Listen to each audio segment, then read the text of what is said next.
Les gens d'église tyrannisaient les consciences, tyrannisaient les gens, et la Révolution a été une espèce de grande libération qui a mis à bas ce pouvoir assez monstrueux qu'avait l'église sur les gens et sur les âmes. Voilà.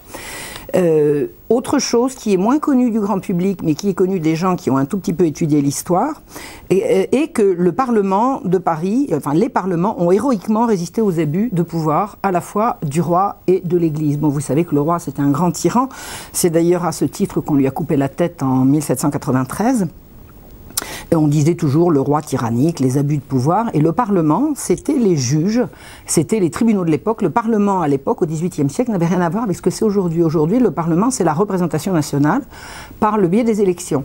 À l'époque, le Parlement, c'était des juges qui, pratiquement, on peut dire qu'ils devenaient juges à la naissance, puisque les charges judiciaires étaient héréditaires. Donc, votre papa était juge, vous pouviez devenir juge. Alors, il fallait quand même un minimum faire des études de droit, mais une fois que vous entriez dans une famille de magistrats, on restait magistrat de père en fils, et ces gens avaient la noblesse, c'était des gens qui avaient été anoblis par les rois de France au cours des années, et le Parlement, c'était un corps extrêmement puissant de gens qui, pendant tout le XVIIIe siècle, ont fait de l'obstruction à un certain nombre de décisions à la fois de l'Église et du roi, et ils sont considérés par de nombreux historiens, et en tout cas on trouve ça dans beaucoup de livres, ils ont été considérés comme ayant représenté un rempart judicieux contre les abus de pouvoir à la fois du roi et de l'Église. Donc l'Église était tyrannique, le roi l'était aussi, c'est du moins ce qu'on nous fait croire, et le Parlement aurait représenté un rempart contre ces abus de pouvoir.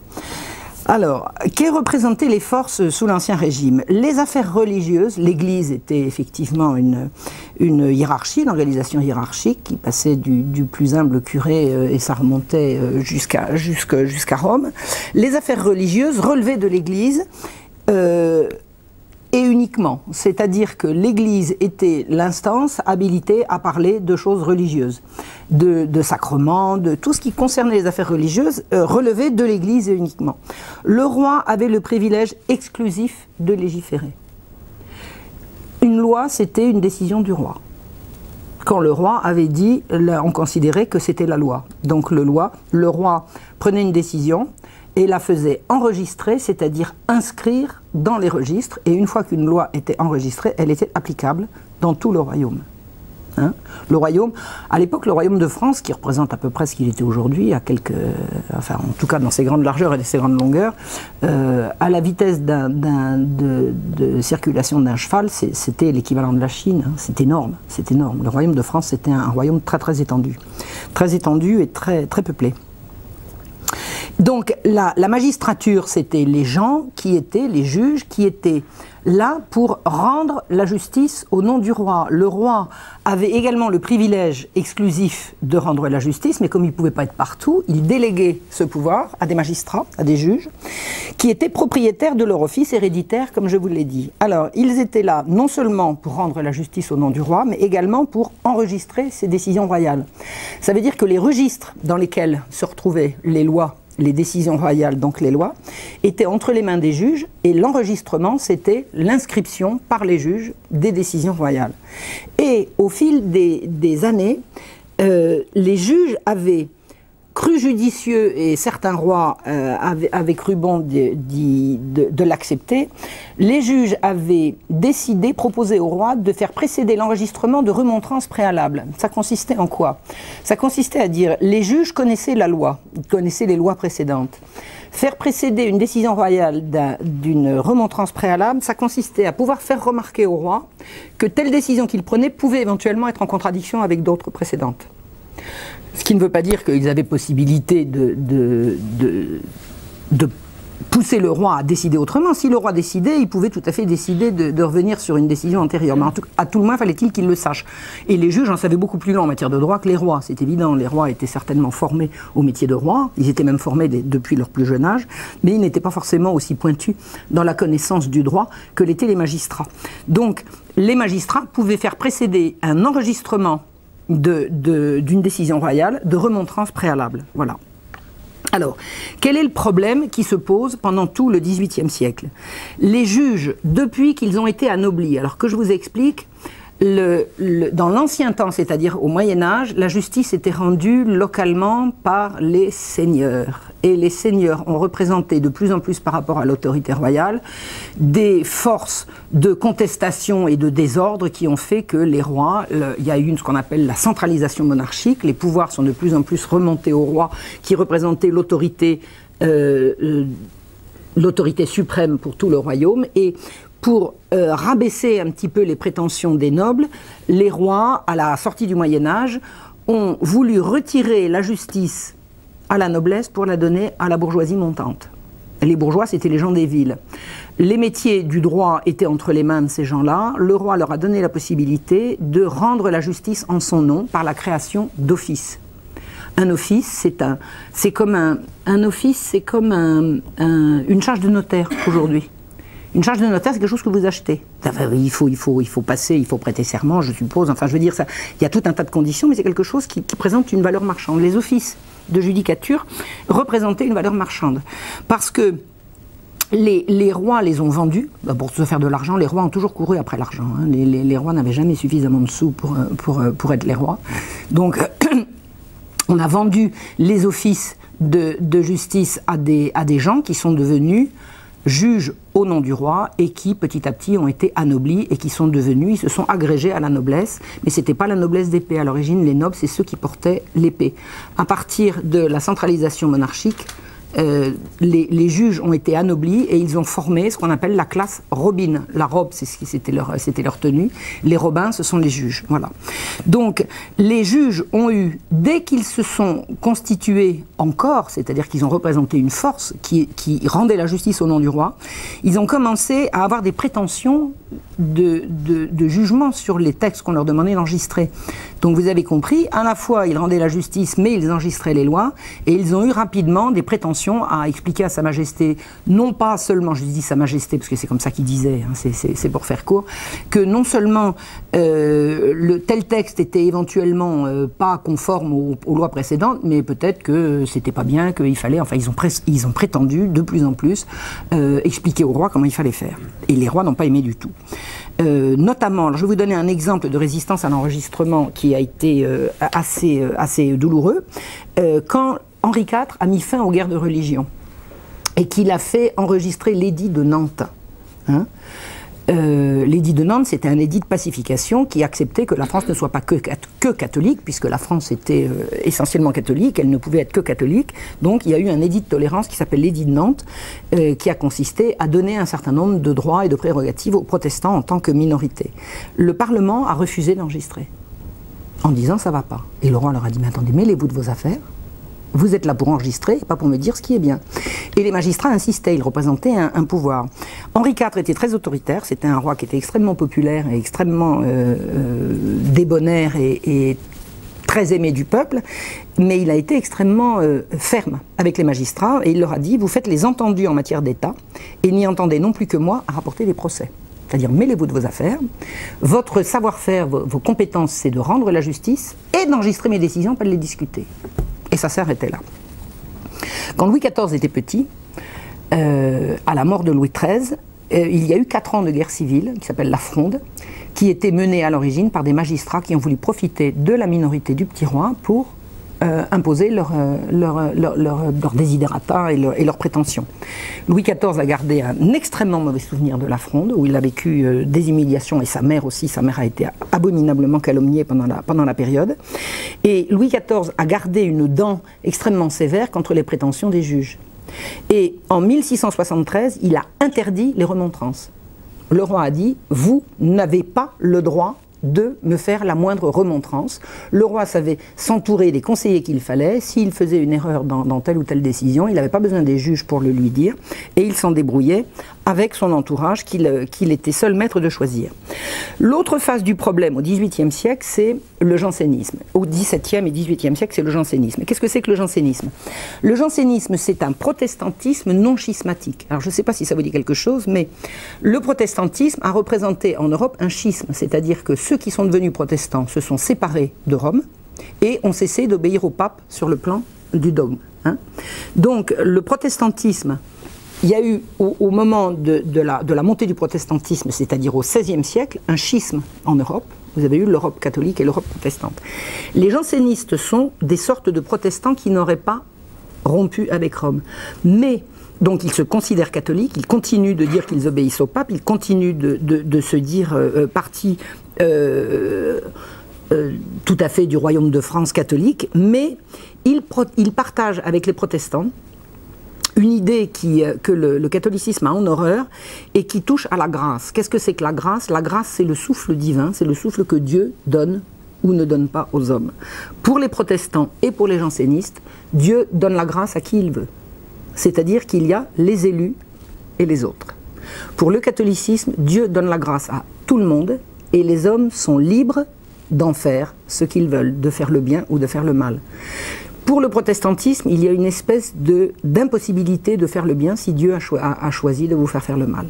C'est-à-dire qu'il n'y a pas de rédemption possible, ce qui implique énormément de choses, l'impossibilité S'il n'y a pas de rédemption, il y a quelque chose de désespérant. Si vous êtes damné à la naissance, voilà, il n'y a pas de progrès social possible.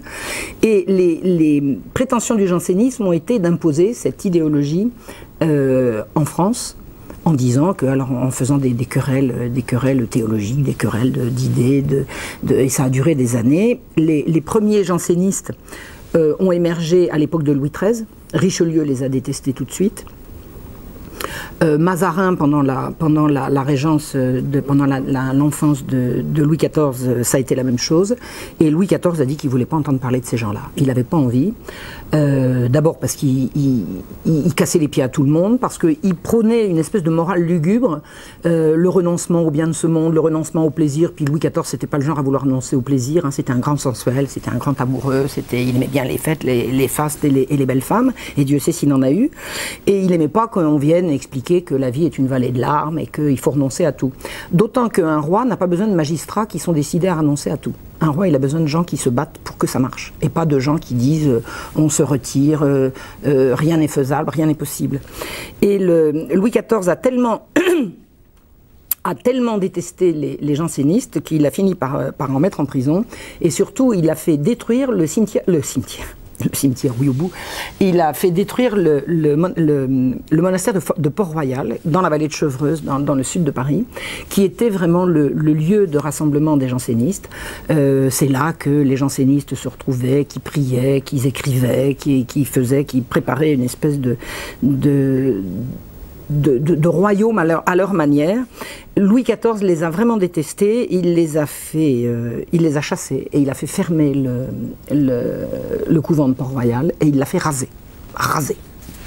Il a vendu les pierres, il a écrasé, il n'y avait pas de bulldozer à l'époque, hein, il fallait y aller à la masse, et il est allé jusqu'au bout. Et comme des disputes sans arrêt agitées, alors la magistrature, l'injansénisme était beaucoup l'affaire de la magistrature.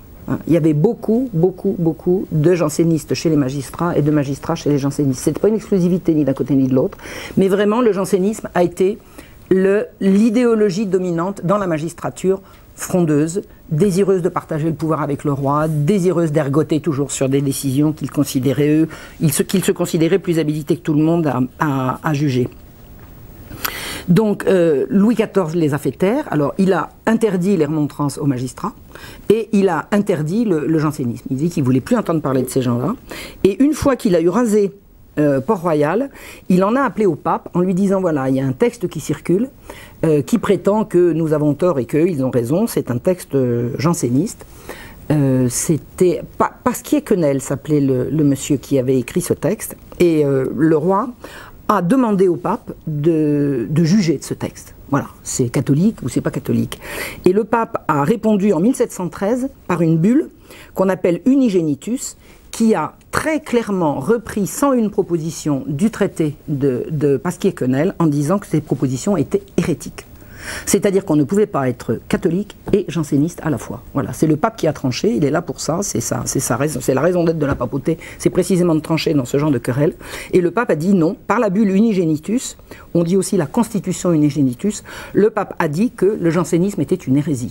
Alors j'ai lu, moi, la bulle Unigenitus, c'est-à-dire que je n'ai pas lu le livre de Pasquier-Quesnel, mais j'ai vu ce qu'il en était à travers la bulle Unigenitus. C'est vrai que c'est faire du catholicisme une espèce d'élitisme que voulait les jansénismes.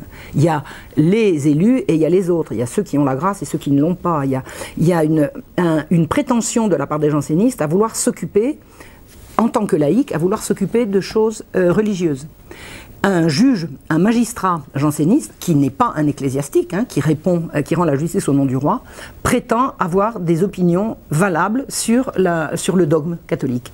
Et ça, en matière de catholicisme, le dogme appartient à l'Église, à la hiérarchie ecclésiastique, à l'Église, et pas à des laïcs.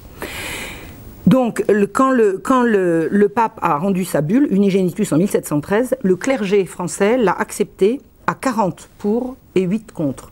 C'est-à-dire qu'on peut dire que quand la bulle est arrivée, le clergé français s'est majoritairement, mais à une écrasante majorité, montré hostile au jansénisme et tout à fait disposé à suivre le pape dans sa dénonciation du jansénisme. Il y en avait 8 qui étaient contre, c'est-à-dire qu'il y avait 8 évêques ou archevêques ou cardinaux, enfin des prélats, dont un certain cardinal de Noailles, qui ont dit qu'ils n'acceptaient pas la bulle. Mais enfin, qu'ils l'acceptent ou qu'ils ne l'acceptent pas, c'est le pape qui décide et ça n'était pas eux. Il a fallu enregistrer la bulle, elle n'a pas pu être enregistrée parce que ça ergotait, on ne voulait pas... Bon. Et le roi est mort. Louis XIV est mort le 1er septembre 1715, après avoir perdu successivement tous ses héritiers légitimes. Alors ça a été terrible parce que le roi avait une descendance impressionnante, il avait un fils, le grand dauphin, qu'il adorait, qui est mort, les enfants du grand dauphin sont morts, les petits-enfants du grand dauphin sont morts, et il ne restait plus qu'un arrière-petit-fils qui avait 5 ans, le futur Louis XV. Donc la fin du règne de Louis XIV a été pour lui extrêmement éprouvante, d'abord parce qu'il était malade, il était en très très mauvaise santé, sa femme le poussait, sa femme c'était pas la reine, hein. Je ne sais pas si vous savez que Louis XIV a été veuf et qu'il s'est remarié, secrètement à une femme qui donc n'a pas été sacrée, c'était Madame de Maintenon, qui est devenue l'épouse du roi, donc elle le poussait dans les couloirs du palais de Versailles, et il ne pouvait plus marcher, il ne pouvait plus manger, enfin ça a été terrible. Et il a perdu tout le monde, et en plus de ça il était à 2 doigts de perdre la guerre. La fin du règne de Louis XIV a été une période d'oppression psychologique terrible, terrible. Et quand il a vu qu'il n'avait plus comme héritier qu'un petit garçon de 5 ans qui n'avait pas une santé extraordinaire, puis qui était orphelin en plus, hein, c'était un petit gamin qui allait être pris en charge par les uns par les autres, il a voulu légitimer et donner accès au trône à ces bâtards. Louis XIV avait eu plusieurs bâtards d'une femme d'une beauté somptueuse qui était Madame de Montespan. Mais c'était un double adultère, parce que le roi, pendant qu'il faisait des enfants, Madame de Montespan était mariée à la reine, qui était encore vivante à l'époque, et Madame de Montespan était mariée à Monsieur de Montespan, donc c'était un double adultère. Et il est bien évident que les enfants nés d'un double adultère comme ça, même d'un simple d'ailleurs, de toute façon, le roi n'avait pas la possibilité de rendre ses enfants héritiers du trône, point. Ça faisait partie de ce qu'il n'avait pas le droit de faire. Et quand il a vu que la couronne, la continuité dynastique était en danger, il a voulu absolument légitimer ses enfants. Tous ces bâtards. Et il les a légitimés d'abord en leur faisant épouser des princes de sang. Et puis alors là, il n'y avait pas besoin de discuter. Hein. T'es d'accord, t'es pas d'accord. Le roi a dit, tu épouses machine, tu épouses machin. Et il a ensuite pris la décision de rendre ces bâtards, il a voulu les faire rentrer au futur conseil de régence, c'est-à-dire de leur donner un accès aux décisions fondamentales. Et ça, c'était inacceptable, inacceptable pour la cour, c'était inacceptable au royaume de France. À peine le roi était mort, 4 jours après, les décisions royales étaient cassées. C'est-à-dire que Philippe d'Orléans, le neveu de Louis XIV, Louis XIV avait un frère qui s'appelait Philippe, qui avait un fils, le frère en question avait un fils qui s'appelait Philippe d'Orléans. Il s'est retrouvé régent, et avec mission de gouverner le royaume avec les bâtards légitimés. Et ça, il n'en était pas question. Il n'en était pas question. Quand Philippe a dit qu'il allait casser le testament du roi, tout le monde était d'accord avec lui. Bon. Donc qu'est-ce qu'il a fait? Il est allé chercher les magistrats et il leur a dit « Vous me cassez le testament du roi, je vous rends les remontrances. On est bon ?» Les juges ont dit « D'accord. » Donnant, donnant. Donc il a rendu au Parlement de Paris son droit de remontrance qui avait été bridé depuis 1673. Et par la même occasion, il a fait sortir tous les jansénistes de prison, parce que lui, il s'en fichait.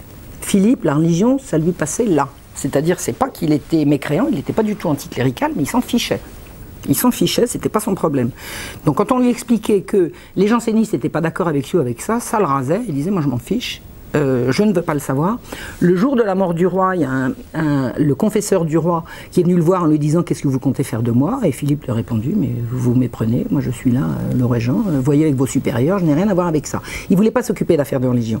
Donc il a rendu le pouvoir aux magistrats, avec le droit de remontrance, et par la même occasion, il a fait sortir tous les jansénistes de prison, et il a appelé le fameux cardinal de Noailles au conseil de conscience, c'est-à-dire au gouvernement. Et là, ça a été on peut dire qu'avec la meilleure volonté du monde, parce que je crois que c'était un homme honnête et certainement désireux de faire bien, il a mis l'épine dans le pied de la royauté, et tout n'a été que de mal en pis jusqu'à la Révolution. Alors, qu'est-ce qui se passe? À peine le Conseil de conscience commence à fonctionner avec le cardinal de Noailles, à peine le Parlement est-il rentré dans ses fonctions, que des magistrats et des avocats demandent au régent, ils viennent le voir, en lui disant, voilà, Monseigneur, nous voudrions en appeler au pape de la bulle Unigenitus.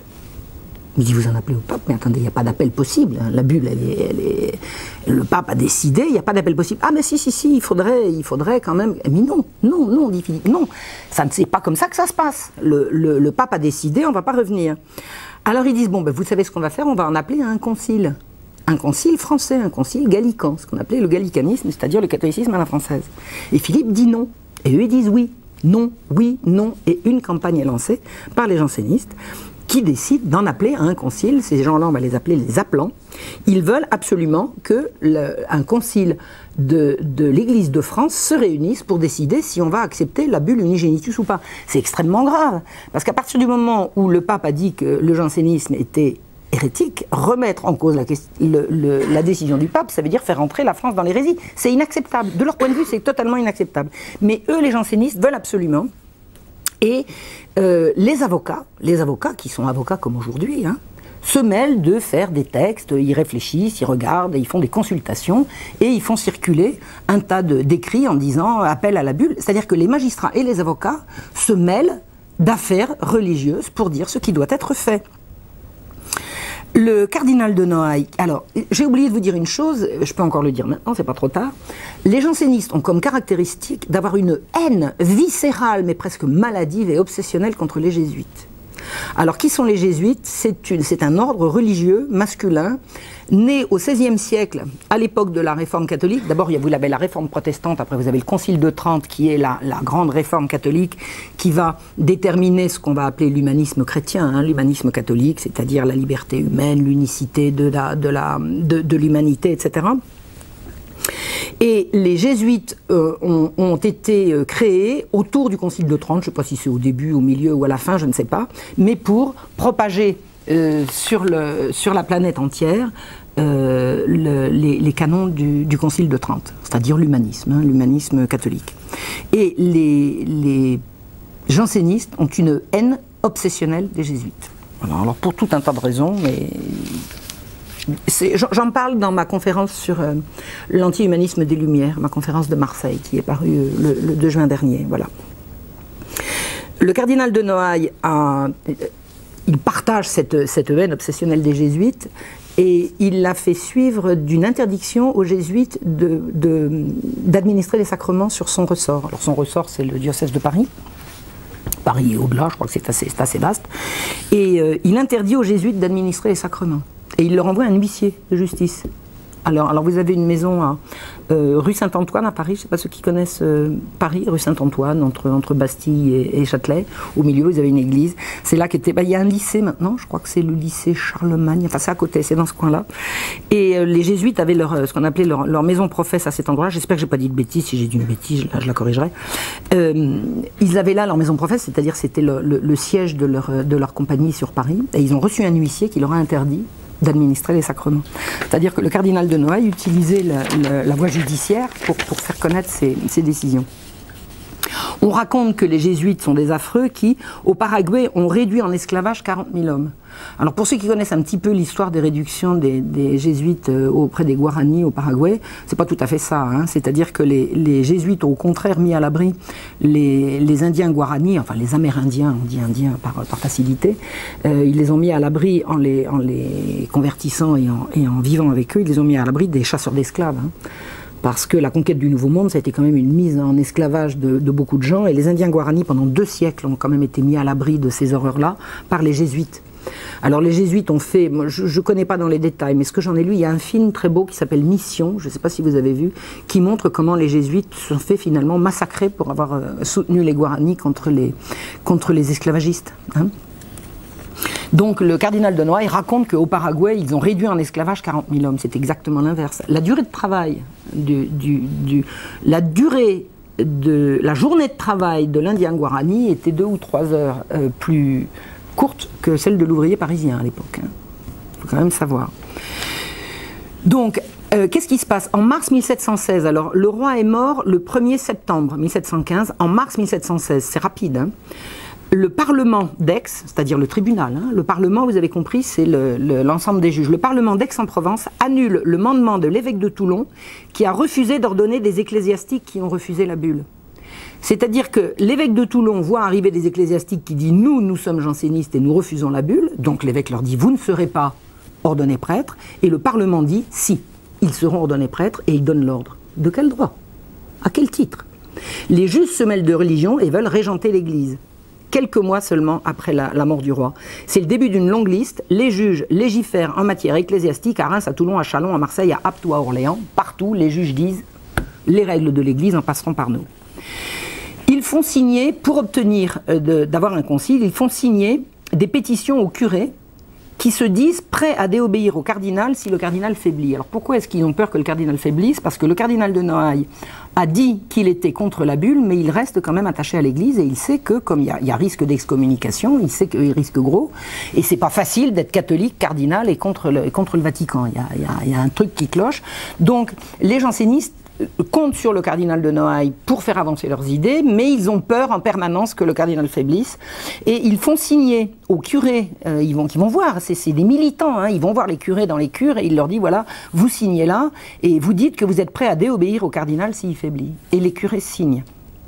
On ne veut pas de la bulle, on ne veut pas de la bulle, on ne veut pas de la bulle. On refuse la bulle, on ne veut pas l'enregistrer, et les jansénistes se disent prêts au martyre. En fait, ce qu'ils font, les jansénistes, ils justifient l'ingérence des laïcs dans les affaires religieuses. Voilà. Les laïcs ont le droit de juger d'affaires religieuses. C'est le credo des jansénistes. Le credo catholique dit exactement l'inverse. Rendez à César ce qui est à César et à Dieu ce qui est à Dieu. C'est dans les textes, à l'origine. Et pourquoi est-ce que des avocats ne pourraient pas en appeler à un concile? Est-ce que vous avez une idée pourquoi des avocats ne pourraient pas en appeler à un concile? Eh bien, vous avez des jansénistes qui sont allés poser la question à des docteurs en Sorbonne. La Sorbonne, c'est une faculté de théologie, hein, c'est ni plus ni moins que ça.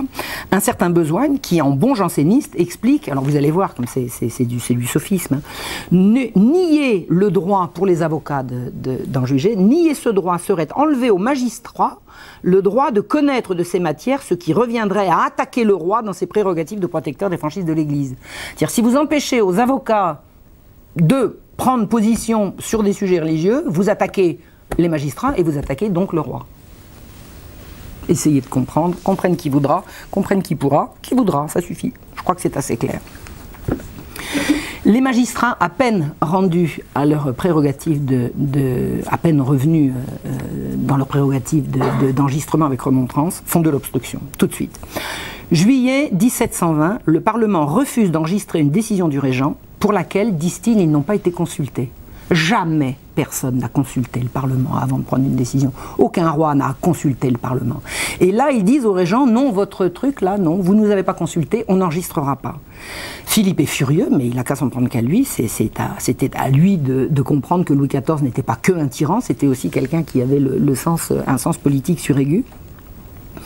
Et en 1720, Philippe, en août 1720, c'est-à-dire un mois après, quand il a compris que les magistrats entraient en rébellion, il fait publier des lettres patentes. Alors une lettre patente, c'est une décision royale. Vous avez lettre patente et lettre de cachet. Hein, la lettre patente, c'est la loi, c'est-à-dire c'est une lettre ouverte. La lettre de cachet, c'est une lettre fermée, tout simplement. On n'est pas, voilà.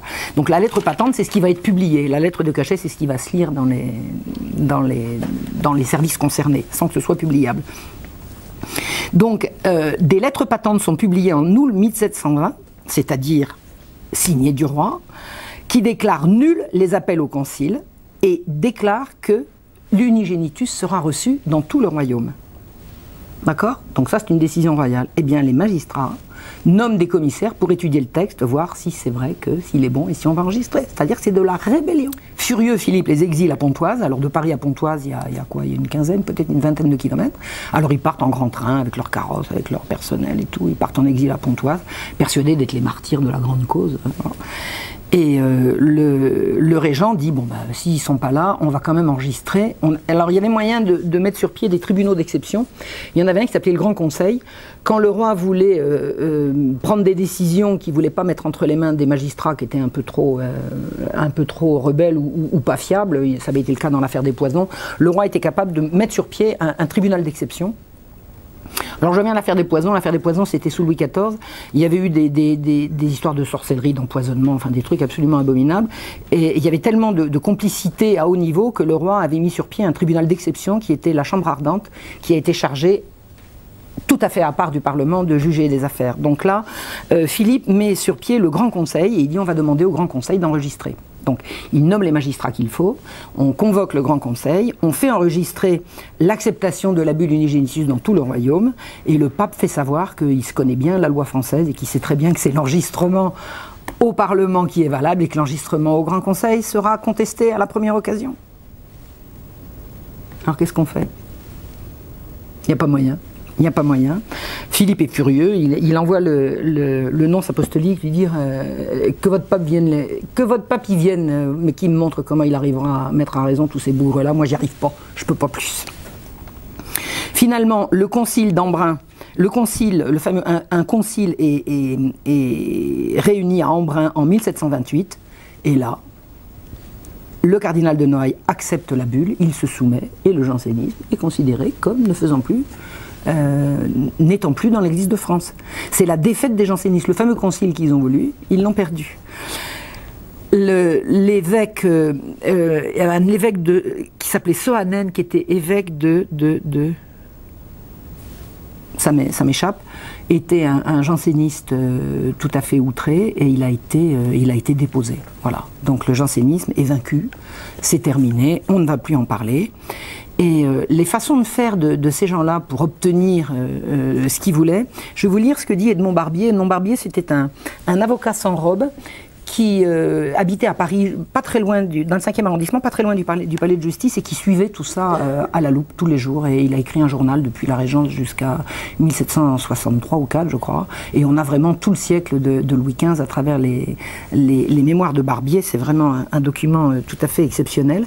Et il écrit « On fait circuler un imprimé fait de protestations faites et signées par Noailles et mises, dit-on, entre les mains de quelque évêque janséniste par lesquels il proteste de nullité de tout ce qu'on lui fera faire pour accepter la Constitution comme surpris de lui par force, violence, promesse, etc. » C'est-à-dire que, et il s'avère que c'est un faux, c'est-à-dire que les jansénistes font circuler une information selon laquelle, avant d'accepter la bulle, le cardinal de Noailles fait savoir qu'on le force et que ça n'a pas de valeur. Et c'est faux, c'est un faux. C'est-à-dire qu'on n'hésite pas à mentir et à faire circuler des faux.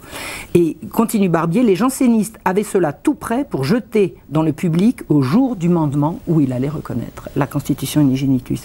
Ces protestations sont datées du 28 août dernier, l'original serait aux mains de Soanen. Or, c'est le mandement qu'il faut croire, personne n'a vu l'original de cet imprimé.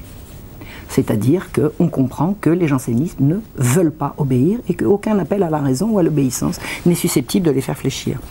À partir du moment où le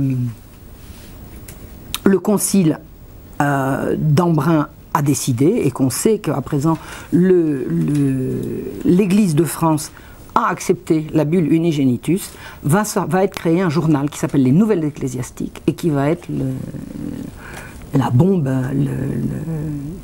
l'outil de propagande de la... Alors on disait la secte janséniste, c'est comme ça qu'on disait à l'époque, on disait la secte philosophique, la secte encyclopédique, la secte janséniste, c'est comme ça qu'on disait. C'est comme ça qu'eux-mêmes disaient d'eux-mêmes. Hein. C'est comme ça ce que disaient les gens, mais c'est exactement... Eux également disaient de la même manière. Donc la secte crée un journal qui s'appelle les Nouvelles Ecclésiastiques, qui paraît avec ou sans autorisation, y compris sans autorisation, le plus souvent sans autorisation, parce qu'il y avait une censure à l'époque, hein, il fallait pour pouvoir publier quelque chose obtenir l'aval des autorités.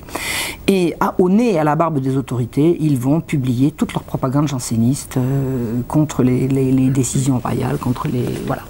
Les Nouvelles Ecclésiastiques vont être le fer de lance de la propagande janséniste.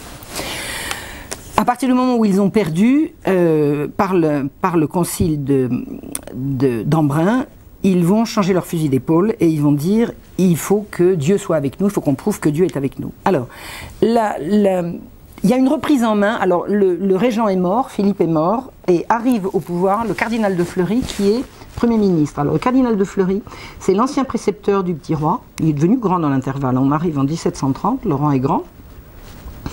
Mais il ne gouverne pas, il a pris un monsieur qui s'appelle le cardinal de Fleury, qui a été son ancien précepteur, et qui est un extraordinaire homme politique. C'est-à-dire que c'est vraiment certainement un des meilleurs ministres de l'Ancien Régime. Il veut absolument que les choses s'arrangent, il veut mettre fin au conflit, il dit il y a toujours moyen de plier ici pour mieux obtenir ça là. Et il est en poste depuis 3 ans, en 1727, il arrive au pouvoir, qu'il déclare que tous les ecclésiastiques, curés, bénéficiaires et autres recevront la constitution unigenitus telle qu'elle, faute de quoi ils perdront tous leurs bénéfices. Ça veut dire, tous les gens qui touchent de l'argent de l'Église, parce qu'ils ont des bénéfices ecclésiastiques, s'ils n'acceptent pas la bulle, on leur coupe les vivres. Voilà, ça crée des vocations à reconnaître la bulle. Mais le Parlement refuse toujours l'enregistrement. Alors, pour forcer l'enregistrement, on fait ce qu'on appelle un lit de justice. Qu'est-ce que c'est que le lit de justice? Je vous ai dit que le roi a délégué sa justice aux juges. C'est-à-dire que quand les juges rendent la justice, c'est toujours au nom du roi, mais en son absence. Quand le roi se déplace au palais de justice, ou alors quand il fait venir les juges à la cour, mais quand la plupart du temps c'est lui qui se déplace au palais de justice, il n'y a plus de délégation de pouvoir. Donc une décision royale prise en lit de justice est une décision qui ne pourra pas être discutée, qui sera enregistrée immédiatement. C'est ça le lit de justice. Quand les magistrats font de l'obstruction, lit de justice, le roi se déplace et là, on ne peut plus discuter, on ne peut plus s'opposer. Donc le Parlement refuse l'enregistrement et un lit de justice fait de la Constitution unigenitus une loi du royaume. On a vu que l'Église a accepté la Constitution unigenitus, mais là, c'est plus que l'Église, c'est l'État. Le roi dit la Constitution unigenitus est loi du royaume. Les jansénistes ont donc perdu sur toute la ligne et ils vont organiser le grand cirque qui va consister à dire oui, mais Dieu est avec nous, la preuve. Lui, il nous fait des miracles alors que vous n'en avez pas. Et c'est vrai qu'on peut dire que l'Église de France à l'époque ne se prévaut pas de grands miracles, alors qu'eux, ils vont prouver que des miracles, Dieu leur en fait. Le 6 novembre 1730, c'est-à-dire dans la foulée du lit de justice, une certaine Anne Lefranc dit qu'elle est guérie d'une paralysie générale en s'étant rendue sur la tombe d'un grand janséniste qui s'appelait le diacre Paris, à Saint-Médard. Saint-Médard, c'est une petite église qui se trouve en bas d'une rue à Paris qui s'appelle la rue Mouffetard, du côté du Jardin des Plantes, dans le 5e arrondissement. Et le diacre Paris était un diacre issu d'un milieu tout à fait parlement. Hein. Il était fils de conseiller au Parlement. Il y avait conseiller ou président. Il y avait 2 sortes de juges au Parlement. Il y avait les présidents, ceux qui rendaient les décisions, et les conseillers, ceux qui préparaient les dossiers. Donc au Parlement, on était président ou conseiller. Donc le diacre Paris était le fils d'une famille de conseillers au Parlement de Paris, et il était janséniste outré, et il se croyait obligé, dit-il, là je vous fais une citation qui date de l'époque, il se croyait obligé d'apaiser la colère de Dieu qu'il voyait allumée par la bulle. C'est-à-dire qu'il était tellement inspiré de Dieu qu'il a senti la colère de Dieu, le souffle de la colère de Dieu, et il a dit qu'à lui tout seul, il allait apaiser la colère de Dieu. Alors il se lavait pas, il mangeait pas, il maigrissait, il était dans un état épouvantable. Il en est mort à 37 ans, à force de macération et de privation. Alors j'ai trouvé un petit truc intéressant quand même à l'égard de ce diacre Paris. Il se faisait charger de faire le catéchisme au petit garçon. Il voulait absolument. Alors il allait voir, on dit, j'ai pas d'autres informations, mais nous sommes tout à fait, enfin bon. Et on raconte, des gens qui l'ont vu disent, on le voyait sortir de sa retraite avec l'air d'un pénitent consterné et abattu par le poids de ses péchés, les yeux baissés, la tête penchée, il entrait dans l'église, mais sans s'avancer au-delà de la place du publicain qu'il savait avoir été longtemps celle des pénitents publics. C'est-à-dire que c'est un type qui marque ici, je suis un pécheur, je suis un affreux, laissez venir à moi les petits-enfants, ça n'a pas loupé jusqu'à la fin. Et je souffre pour que Dieu ne lance pas sur nous sa colère de cette horreur qu'est la bulle unigenitus. Voilà. Donc il a été enterré dans le cimetière de Saint-Médard, et Anne Lefranc raconte qu'elle était paralysée, elle est allée sur la tombe, et maintenant regardez, je marche. Et alors, comme évidemment, on n'est pas obligé de la croire, elle est allée voir des médecins, elle s'est fait examiner par des médecins, avant, pendant et après, et elle a déposé chez un notaire des certificats médicaux et des témoignages disant qu'elle était malade avant et que maintenant elle ne l'était plus. Et ensuite, son récit, le récit de sa guérison miraculeuse, a été publié sous la forme d'une dissertation sur les miracles par les fameux avocats. Les avocats, vous savez, les avocats de France qui avaient le droit de juger d'affaires religieuses. Bien évidemment, alors le nouvel archevêque s'appelle Monseigneur de Vintimille, le cardinal de Noailles est mort, il se fâche tout rouge, en disant, attendez, les avocats vont décider s'il y a un miracle ou pas. Attendez, le miracle ou pas, c'est l'affaire de l'Église. Non, non, non, non, non, c'est nous les avocats qui savons. Et l'archevêque dit, le miracle d'Anne Lefranc est faux. J'interdis le culte du diacre, parce que quand il y a un miracle, les gens viennent sur la tombe, ils vont en demander d'autres. Il a fait examiner, Monseigneur de Vintimille fait examiner la dame par des médecins qui disent, ah bah hystérique. Hein. Là, des médecins, plusieurs médecins, ils appellent ça une affection hystérique commune. Et évidemment, la miraculée crie à la diffamation. Comment ? Comment osez-vous ? Et elle s'en prend à l'Église qui la diffame. Et elle présente au Parlement, c'est-à-dire que Madame Anne Lefranc dépose une requête au Parlement où elle se plaint d'avoir été présentée, alors par l'archevêque, hein, comme une personne qui s'est prêtée à la passion d'un parti pour devenir un instrument de séduction des peuples et exciter un trouble dans l'Église et dans l'État. Il y avait une procédure qui s'appelait l'appel comme d'abus, qui permettait d'en appeler au Parlement dans des affaires religieuses. Alors c'était quoi la procédure d'appel comme d'abus ? En appeler comme d'abus, c'est comme ça qu'on utilise le mot, consistait à en appeler au Parlement d'un abus commis par la hiérarchie ecclésiastique. Donc, les avocats disent à Anne Lefranc, vous pouvez déposer une requête en appel comme d'abus parce qu'il y a manifestement un abus de la hiérarchie ecclésiastique contre vous. On a osé dire qu'elle était menteuse. Et c'est une ingérence du temporel dans le spirituel, un appel comme d'abus. Ça veut dire que pour des questions purement religieuses, on va demander aux juges laïcs d'en juger. Et l'Église est contre.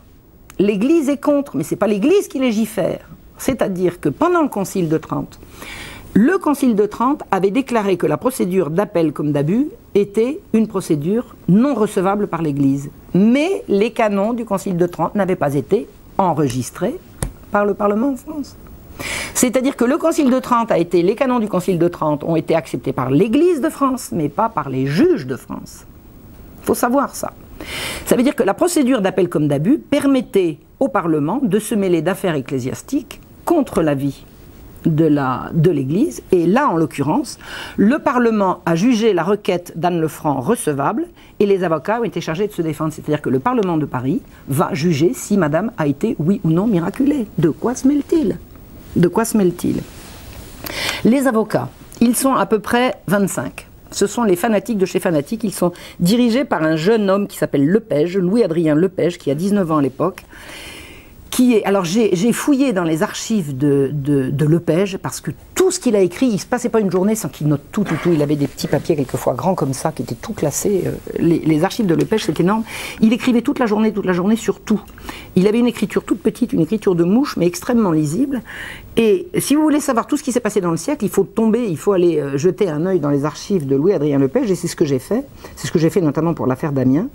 Et Louis-Adrien Lepage, il était vraiment le théoricien de toutes ces cabales. C'est vraiment, il était toujours dans l'ombre, mais c'est lui qui rédigeait les nouvelles ecclésiastiques. Et vous savez, c'est pas difficile de le savoir, parce que les nouvelles ecclésiastiques n'étaient pas signées. Mais dans les papiers de Lepage, on retrouve tous les brouillons, donc on a compris. Hein, c'est son écriture, c'est lui et pas un autre. Donc on sait que c'est lui qui dirigeait véritablement toutes les cabales.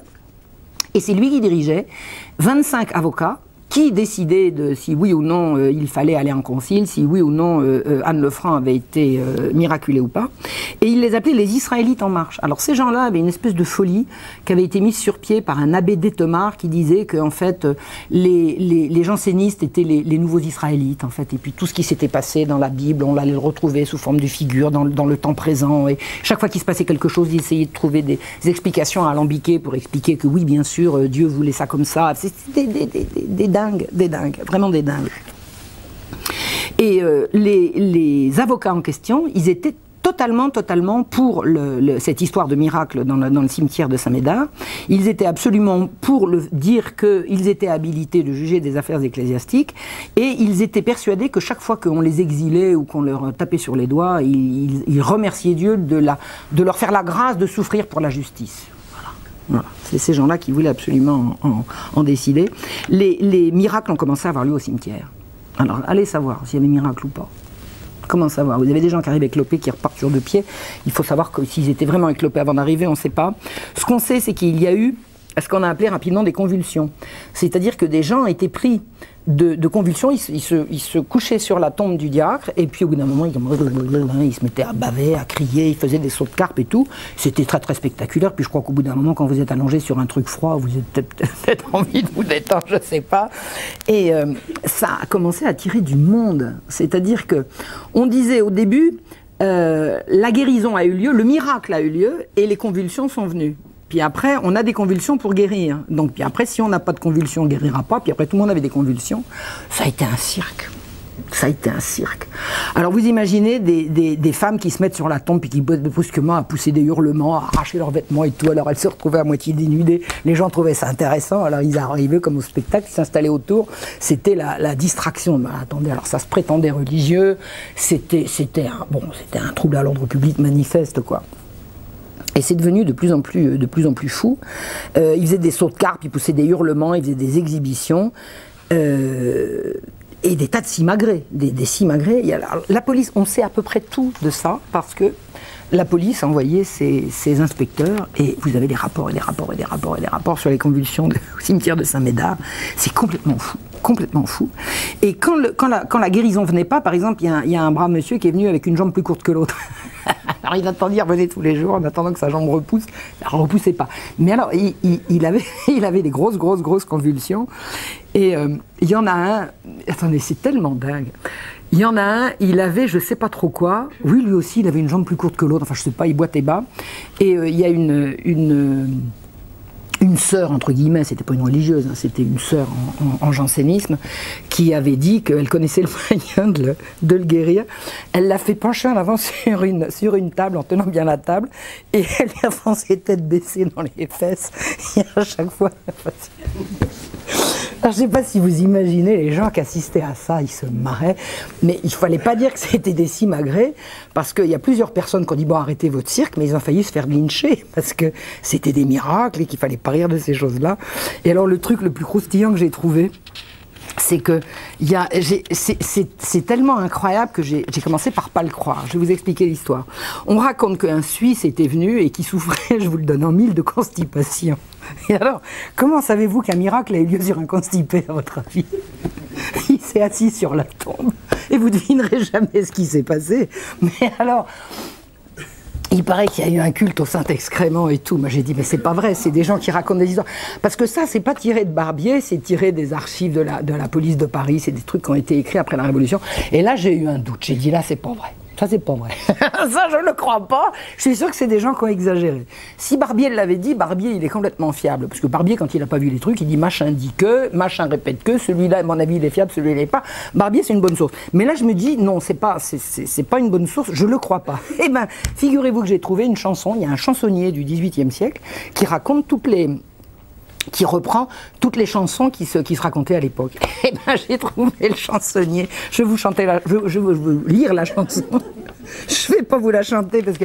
Et alors, il paraît que c'était sur un air connu à l'époque. J'ai essayé sur Internet, on arrive à retrouver des airs du XVIIIe siècle, c'est sympa. Celui-là, je l'ai pas retrouvé. Voilà, sur l'air de Jean Devers. Alors, le truc dit, un Suisse un peu bête, ne pouvant chier, s'était mis en tête que certains sorciers avaient par malice bouché le trou de son cul, l'enturlupe, chapeau pointu. Le voyant en peine, un de ses amis lui dit « fais neuvaine au grand Saint Paris ». Faire neuvaine, c'était faire 9 jours de prière. Lui dit « fais neuvaine au grand Saint Paris pour qu'il te guérisse, va-t'en lui montrer ton cul, l'enturlu, chapeau pointu ». Au sein, tout de suite, il porte ses pas. Là, tout au plus vite, mes culottes à bas. Sur la sainte tombe, pose doucement son cul, l'enturlu, chapeau pointu. Sur la sainte tombe, on voit à l'instant un étron qui tombe et forme en montant une pyramide qui va de la terre au cul, l'enturlu, chapeau pointu. Sur ce, l'on ramasse le saint excrément et puis on l'enchasse très dévotement. Quiconque le flaire n'aura jamais mal au cul, l'enturlu, chapeau pointu. Alors, tout ça pour vous dire qu'au milieu de toutes ces simagrées et de gens qui vraiment sont prêts à lyncher celui qui n'y croit pas, les Parisiens ne perdaient pas leur sens de l'humour. Et qu'il y avait encore des gens qui avaient, à part l'archevêque de Paris, il y avait encore des gens qui avaient un minimum de sens commun, qui disaient que ça suffit, que c'était des simagrées. Alors, qu'est-ce qu'assistait à ces folies-là? eh bien, les conseillers du Parlement, le Parlement de Paris, la crème du jansénisme parlementaire, venaient au cimetière assister à ces trucs-là.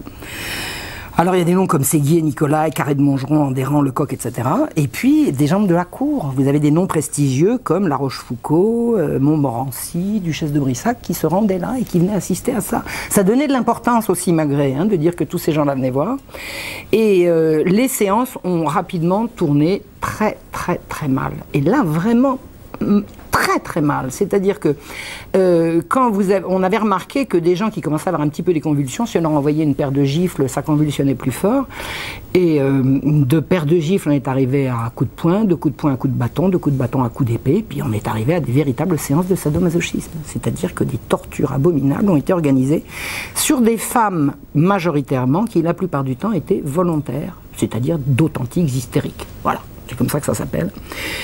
Et mais il y a eu mutilation.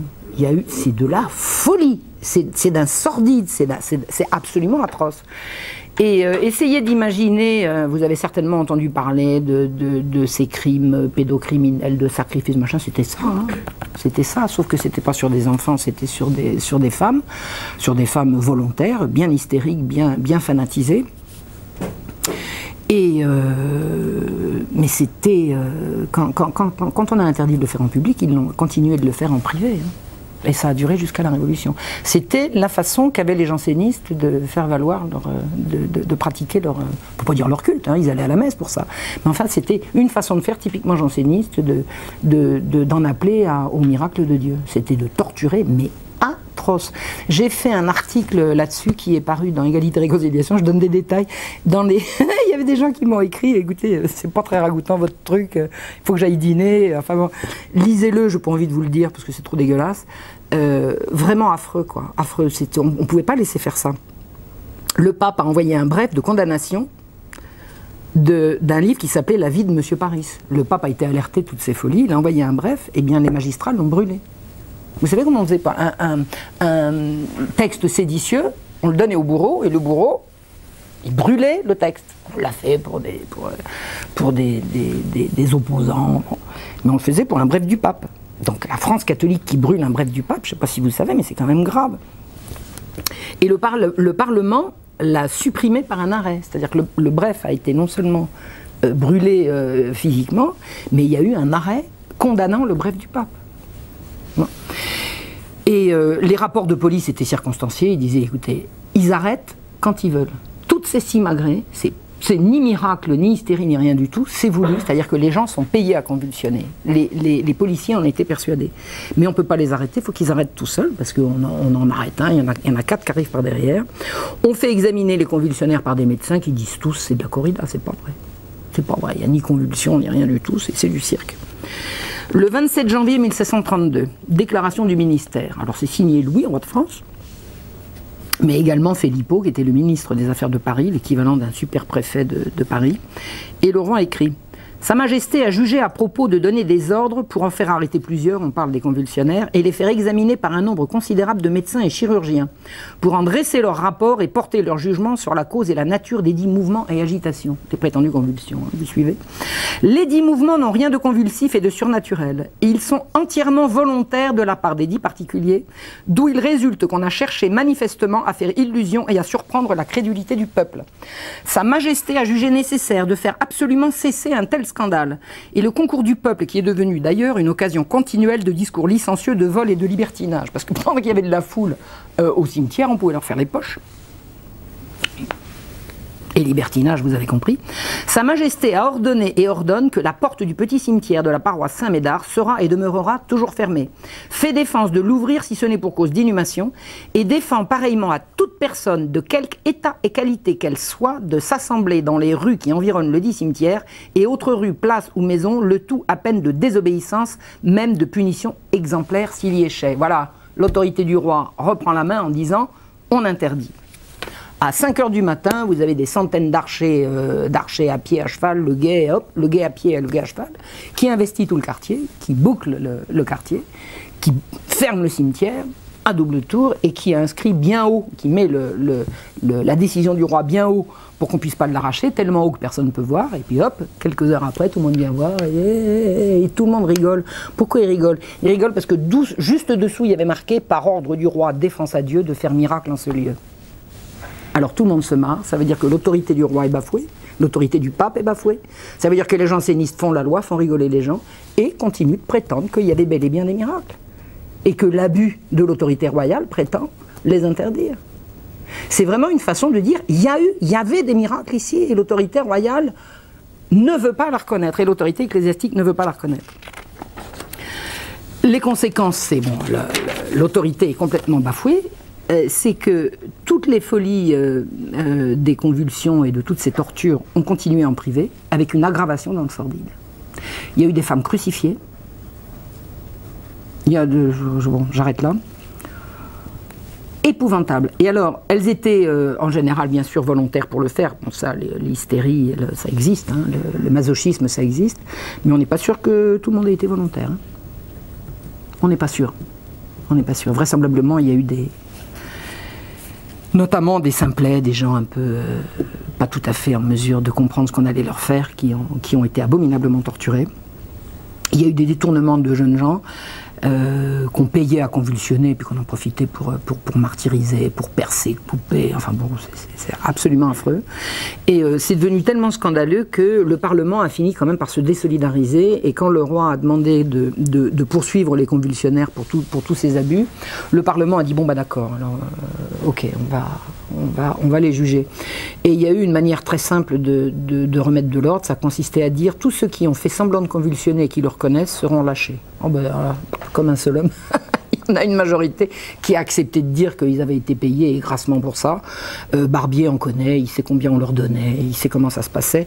Ça a été vraiment une entreprise de décrédibilisation des choses. Enfin, pas de décrédibilisation, comment je pourrais dire, je cherche mes mots. C'est vraiment donner de l'Église et de la religion une image désastreuse pour le public. Et se battre pour des horreurs comme ça, et bafouer l'autorité de l'Église et de l'État pour des trucs comme ça, c'est vraiment grave, quoi. Je veux dire, le but, c'est quoi? C'est d'expliquer qu'une femme à qui on envoie des coups de bûche et qu'on torture à coups de poignards et de trucs comme ça, c'est pour la grâce de Dieu. Je veux dire, c'est ça que Dieu demande. Ça donne de la religion une image absolument épouvantable, épouvantable. Donc les miracles ont fini par s'arrêter, je vous dis, à partir du moment où le Parlement a accepté de s'en saisir et qu'il a dit qu'on poursuivrait, et qu'il a accepté de poursuivre les convulsionnaires. Ce qu'il faut que vous sachiez, c'est que les convulsions ont quand même continué, et on le sait, à l'intérieur de l'hôpital général. L'hôpital général, c'était pas un hôpital pour les malades, c'était un hôpital pour les pauvres, pour les indigents. C'était ce qu'on appelait par la suite l'hospice. Et l'hôpital général était dirigé par les magistrats. C'était une institution totalement sous la tutelle des magistrats. Et les convulsions ont continué à l'hôpital général. Il n'y avait personne pour regarder. Voilà. Donc il était interdit de convulsionner, mais là où les juges étaient juges et partis, on a continué de convulsionner. C'est-à-dire qu'on a continué de laisser à des pervers le loisir de s'adonner à leur jeu sadomasochiste avant le mot, hein, puisque Sade n'était pas encore né à l'époque. Ou alors il était en train de naître. Non, il est né, je crois, en 1740, donc il n'était pas encore né à l'époque. Donc, reprise en main, tentative de reprise en main, en mai 1735, l'archevêque de Cambrai et la Sorbonne disent que le Parlement est incompétent en matière de religion. Un arrêt du Conseil, le Conseil c'est le gouvernement, ordonne que la connaissance de la doctrine appartienne aux évêques et aux archevêques, et pas au Parlement. C'est-à-dire que régulièrement, on remet la chose sur le tapis en disant le Parlement n'a pas à juger d'affaires de religion, et le Parlement prépare des remontrances. Chaque fois que le roi prend une décision, il faut que le Parlement l'enregistre, et à chaque fois le Parlement fait des remontrances et refuse d'enregistrer sans remontrance. Le Parlement refuse d'enregistrer la canonisation de Saint Vincent de Paul. Alors Vincent de Paul, c'était un grand monsieur du siècle précédent qui, à l'issue de la Fronde, quand les villes étaient envahies de miséreux jetés sur les routes par les horreurs de la guerre civile, avait organisé les secours un peu comme l'a fait l'abbé Pierre, mais c'était dans des situations encore plus tragiques, en nombre et en proportion. Et le Parlement, les juges avaient détesté Saint Vincent de Paul parce qu'il avait refusé de donner à l'hôpital général dirigé par les juges son œuvre des enfants trouvés. Hein. Les enfants trouvés, c'est une œuvre d'un Saint Vincent de Paul, et les juges ont dit, ah bah, c'est très bien, on a fait l'hôpital général, vous nous donnez les enfants. Il a dit non. Et Saint Vincent de Paul vivant, les enfants n'ont pas été sous la tutelle des juges. Et dès qu'il est mort, croyez-moi, ça a duré 3 mois, et hop, l'institution des enfants trouvés est tombée sous la tutelle de l'hôpital général. Ça a été notamment le sujet de mon livre, La Marche rouge, hein, où je raconte tout ça en détail. Donc au moment où le pape, alors Saint Vincent de Paul, il est mort en 1660, c'est-à-dire 80 ans plus tôt, donc une canonisation, ça prend le temps que ça prend. Et ils ont dit que le bref du pape était contraire aux maximes du royaume. Et ils ont supprimé le bref par un arrêt du... ils ont supprimé le bref et un arrêt du Conseil a cassé l'arrêt supprimant le bref. Le pape donne une décision, le Parlement casse la décision, le Conseil casse la décision, et c'est sans arrêt comme ça. Le roi dit qu'il est assez grand pour défendre tout seul ses droits et libertés. Il n'a pas demandé au Parlement de défendre ses droits et libertés par rapport au pape.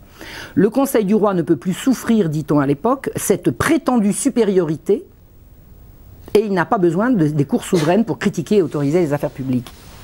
Ce que dit Barbier, c'est ce qui est certain, et regardez l'ambiance de l'époque, c'est qu'il y a 10 ou 12 filles grosses et que ces chefs de doctrine et de prédiction engagent les mères et les femmes du peuple qui ont cédé à la persuasion de leur livrer elles-mêmes leurs filles et ce qu'elles font en vue de Dieu.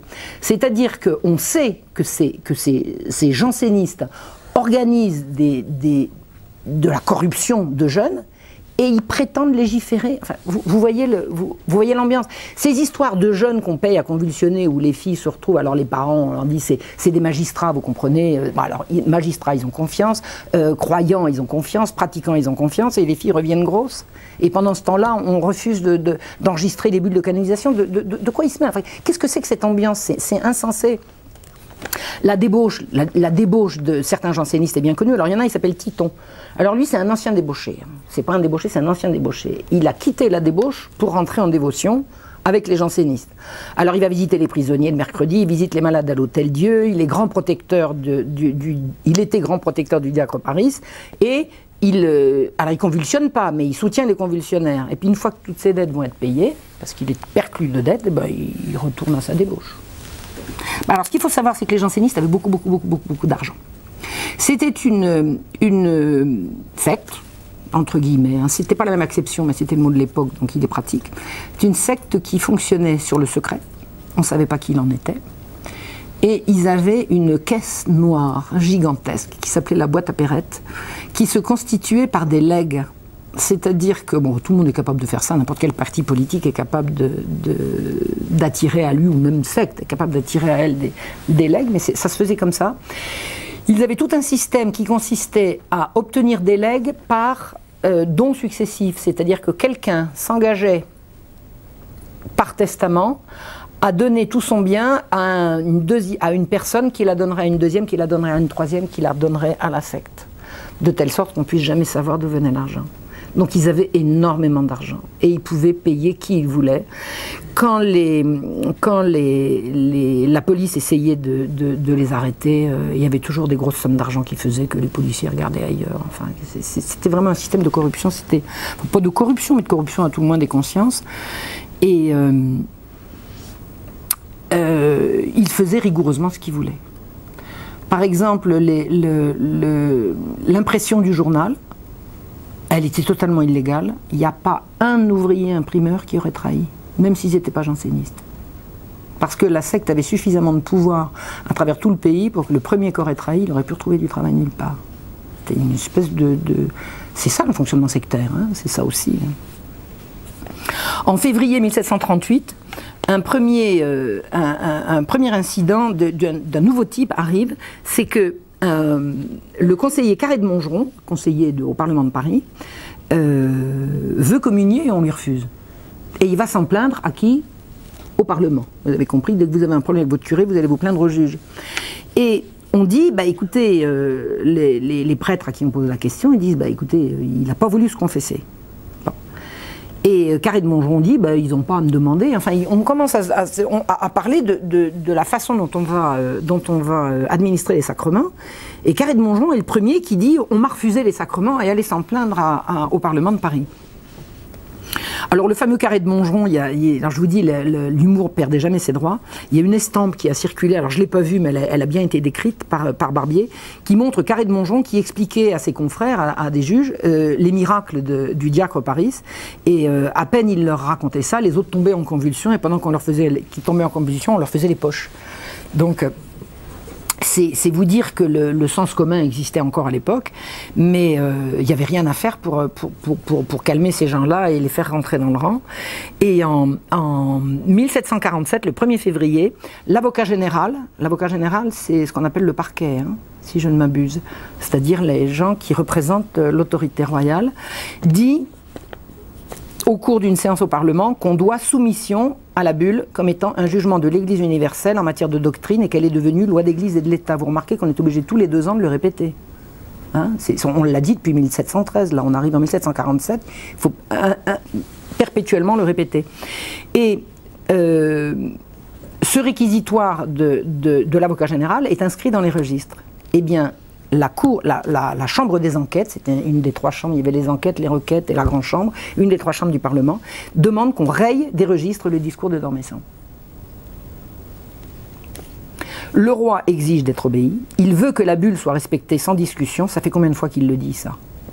Et il est dit, ordonnons que la constitution unigenitus soit inviolablement observée selon la forme et teneur dans tout le royaume, et qu'étant une loi de l'Église par l'acceptation qui en a été faite, elle soit aussi regardée comme une loi de notre royaume. Voulons que nos sujets, de quelque état et condition qu'ils soient, aient pour la dite bulle le respect de la soumission qui sont dus au jugement de l'Église universelle en matière de doctrine, etc. Le roi est vraiment très mécontent. Alors là, ça fait un moment, le cardinal de Fleury est mort, 47, le roi il gouverne. Il gouverne, il a ses ministres, mais il gouverne, il est aux affaires. C'est plus les autres qui s'en occupent. Et il convoque le Parlement. Il convoque le premier président, qui arrive flanqué d'autres présidents de la Grande Chambre, et il va les tancer en leur disant « Mais est-ce que vous allez obéir un jour ?» Et le premier président, nous sommes pénétrés de la plus vive douleur d'avoir eu le malheur de déplaire à votre majesté, mais notre douleur, quelque grande qu'elle soit, ne peut point étouffer notre voix ni nous empêcher de sentir la façon dont nous avons été mandés et celle dont nous avons été reçus. Parce qu'il trouve que le roi ne les reçoit pas assez gentiment. Ils sont pénétrés de douleur de la façon dont ils ont été mandés. La place qu'il a plu à votre majesté de me confier m'autorise à la supplier de vouloir bien conserver la compagnie dans ses anciens usages, c'est-à-dire le droit de dire ce qu'il pense, et de lui permettre de représenter à votre majesté les motifs de notre conduite, qui ne se départira jamais du zèle le plus vif, de l'attachement le plus respectueux, de la plus pleine obéissance. C'est-à-dire que les juges viennent dire au roi que s'ils lui désobéissent, c'est parce qu'ils lui obéissent bien, quoi. Le roi ordonne, ils refusent d'obéir, et ils viennent s'aplatir devant le roi en expliquant que le roi doit comprendre que c'est par obéissance à ses ordres qui se comportent comme ça. Le roi est ferme, mais alors il a une patience. Moi, je n'arrive pas à comprendre comment le roi était patient comme ça. Je pense que Louis XIV, ça n'aurait pas duré 10 minutes, quoi. D'ailleurs, ça n'a pas duré 10 minutes. Mais le roi, à chaque fois, je pense que Louis XV avait, bon, il avait beaucoup de vices, il avait beaucoup de qualités, mais il avait surtout une caractéristique, c'est qu'il n'aimait pas le conflit et il voulait toujours conserver les dehors de la plus grande civilité. Il ne voulait pas se laisser aller à une colère, il ne voulait pas se laisser aller à des choses comme ça. Donc il écoutait patiemment, puis après, il discutait avec son conseil et il essayait de voir comment il pourrait... comment il pourrait finalement être obéi. Mais enfin, un roi n'est pas là pour essayer de voir comment il va pouvoir être obéi. En principe, le principe de la royauté, c'est que quand le roi commande, les gens obéissent, et ça se passait pas du tout comme ça. Et vous avez vu sur quel type de problème ça a chopé, sur des problèmes qui ne regardaient absolument pas le Parlement, qui étaient les problèmes religieux. Alors l'affaire de l'hôpital général va relancer la querelle des billets de confession. Voilà, c'est-à-dire que le roi demande à être obéi, la bulle a été acceptée, on est obligé. Il faut que ça avance, les jansénistes sont minoritaires partout. Ils sont minoritaires. Alors, ils sont peut-être pas minoritaires dans la magistrature, mais la magistrature n'a pas le vent en poupe. La magistrature n'est pas là pour parler ni d'affaires de religion, ni pour légiférer à la place du roi. Donc, si chacun est à sa place, il ne devrait pas y avoir de querelle. Or, il se passe que le roi a demandé au nouvel archevêque de Paris, qui s'appelle Christophe de Beaumont, d'aller extirper le jansénisme à l'hôpital. L'hôpital, c'est ce que je vous ai dit tout à l'heure, c'est cette grosse institution qui s'appelle l'hôpital général, qui s'occupe des pauvres et des enfants trouvés. Et il y a des plaintes perpétuelles, continuelles sur la façon dont l'hôpital est géré. Il y a des détournements de fonds, il y a des violences, il y a des plaintes tout le temps, tout le temps, tout le temps, tout le temps. L'hôpital général, c'est une espèce d'univers concentrationnaire, c'est plusieurs hectares au bord des villes. À Paris, c'est la Salpêtrière. Il y a certainement eu un hôpital général ici à Dijon, je ne sais pas où il est, mais il y en a certainement eu un, avec beaucoup de territoires autour, beaucoup de jardins. Enfin, c'est une espèce de ville dans la ville. Et ce sont les magistrats laïcs qui font la loi là-dedans. Ils sont l'alpha et l'oméga de l'hôpital général. Et bien sûr, l'hôpital général est dirigé par des jansénistes. Et le roi a demandé à Christophe de Beaumont, à son archevêque, il lui a dit d'extirper le jansénisme à l'hôpital. Or, quand il arrive à l'hôpital général, Monseigneur de Beaumont se rend compte que les officières de l'hôpital, chaque fois qu'elles veulent aller se confesser, elles ont un billet de sortie et elles filent en ville. Bon, on a compris ce qu'elles allaient faire en ville, hein, elles allaient s'amuser, et elles prétendaient qu'elles allaient en ville pour se confesser. Et là, Monseigneur de Beaumont leur dit, bah, écoutez, si vous avez un confesseur en ville, j'espère qu'il n'est pas janséniste, vous allez lui demander de vous donner un billet de confession, comme ça j'aurai le nom de votre confesseur. Et comme ça vous pourrez venir communier quand vous reviendrez. Et alors qu'est-ce que c'est que c'est? Qui avait inventé ce billet de confession? Bah, c'était le cardinal de Noailles quand il avait voulu interdire aux jésuites d'administrer les sacrements. Au début, vous savez, au début de la Régence, je vous avais dit qu'il avait interdit aux jésuites d'administrer. Et pour être sûr que les jésuites n'administreraient pas, ils avaient rendu obligatoire un billet de confession. Quelqu'un qui allait mourir, pour lui donner l'extrême onction, il fallait qu'il se soit confessé. Mais il fallait qu'il puisse prouver qu'il s'était confessé à quelqu'un qui n'était pas un jésuite. Et Monseigneur de Beaumont dit, bon, bah, écoutez, c'est eux qui ont inventé le truc, c'est eux qui ont mis le truc, bah, à notre tour, vous allez nous donner un billet de confession pour prouver que votre confesseur n'était pas janséniste. Et ça, vraiment, Christophe de Beaumont, Monseigneur de Beaumont, avait agi sur ordre du roi. Bon, en tant que prélat, il faisait quand même ce qu'il voulait dans le cadre de ses prérogatives. Et d'ailleurs, ça avait été inventé avant les billets de confession. C'est-à-dire que pendant la montée du jansénisme au siècle de Louis XIV, il y avait des diocèses dans lesquels les évêques, quand ils étaient jansénistes, ils voulaient absolument que leurs pénitents aillent chercher l'absolution chez des prêtres qui allaient leur donner des pénitences atroces, qui allaient les obliger à faire des... Bon, c'était des gens qui n'aimaient pas la vie, ils aimaient que ça soit lugubre, ils aimaient que ça soit triste, ils aimaient que ça soit sordide. Et les billets de confession avaient été inventés donc à l'époque pour ne pas donner l'absolution pour ne pas donner l'absolution par des prêtres trop tendres, trop doux, trop indulgents. Donc Monseigneur de Beaumont reprend le truc et il impose à l'intérieur de l'hôpital général qu'on propose des billets de confession. Donc je résiste pas à l'envie de vous dire ce qu'en a écrit Voltaire, parce que Voltaire il écrit sur tout. Alors, pour savoir comment quelque chose s'est pas passé, il suffit de lire Voltaire. Et alors il écrit: on ne connaissait point à Paris ces billets aux porteurs lorsque vers 1750 un archevêque de Paris imagina d'introduire une espèce de banque spirituelle pour extirper le jansénisme. Bon, alors là, c'est encore un mensonge de Voltaire. On ne connaissait point à Paris, ben si on le connaissait, puisque depuis 1716, ça avait été le cas contre les jésuites. Donc c'est encore un mensonge de Voltaire. Donc l'affaire des billets de confession va commencer, c'est une tyrannie, on lit dans les nouvelles ecclésiastiques, qu'est-ce que c'est que cette tyrannie? Alors les nouvelles ecclésiastiques, ils disent, on n'a pas dit que ça n'existait pas les billets de confession, mais il est inadmissible de les réclamer pour obtenir les sacrements, sauf qu'il n'y a pas d'autre justification aux billets de confession que d'administrer les sacrements, donc c'est une hypocrisie sans nom, parce qu'ils reconnaissent dans les nouvelles ecclésiastiques que ça existait avant, mais ils disent qu'on n'a pas le droit de refuser les sacrements, mais si, c'est à ça que ça sert. C'est à ça que ça sert et pas autre chose. Et en 1749, le 20 juin, le principal du collège de Beauvais, un grand janséniste, parmi les plus accrédités, comme on dit, qui s'appelle Coffin, va mourir. Et son confesseur habituel, un bon père de 80 ans, qui l'a confessé pendant 30 ans, ne veut pas le confesser parce qu'il sait très bien qu'il est hérétique et que s'il lui demande s'il reconnaît la bulle, l'autre va dire non. Donc il lui dit, moi je ne veux pas vous confesser, trouvez quelqu'un d'autre. Donc les jansénistes se mettent autour en disant, ben, le curé, il y a un refus de sacrement là. Le curé a refusé de donner les sacrements faute de billets de confession. Donc pendant que le sieur Coffin est à l'article de la mort, on va chercher son neveu, qui s'appelle Coffin comme lui, qui est conseiller au Châtelet. Alors le Châtelet, c'est une espèce de tribunal de police. Ce sont les magistrats aussi au Châtelet, mais c'est un tribunal de police, c'est-à-dire que c'est un tribunal inférieur. Une décision du Châtelet peut être...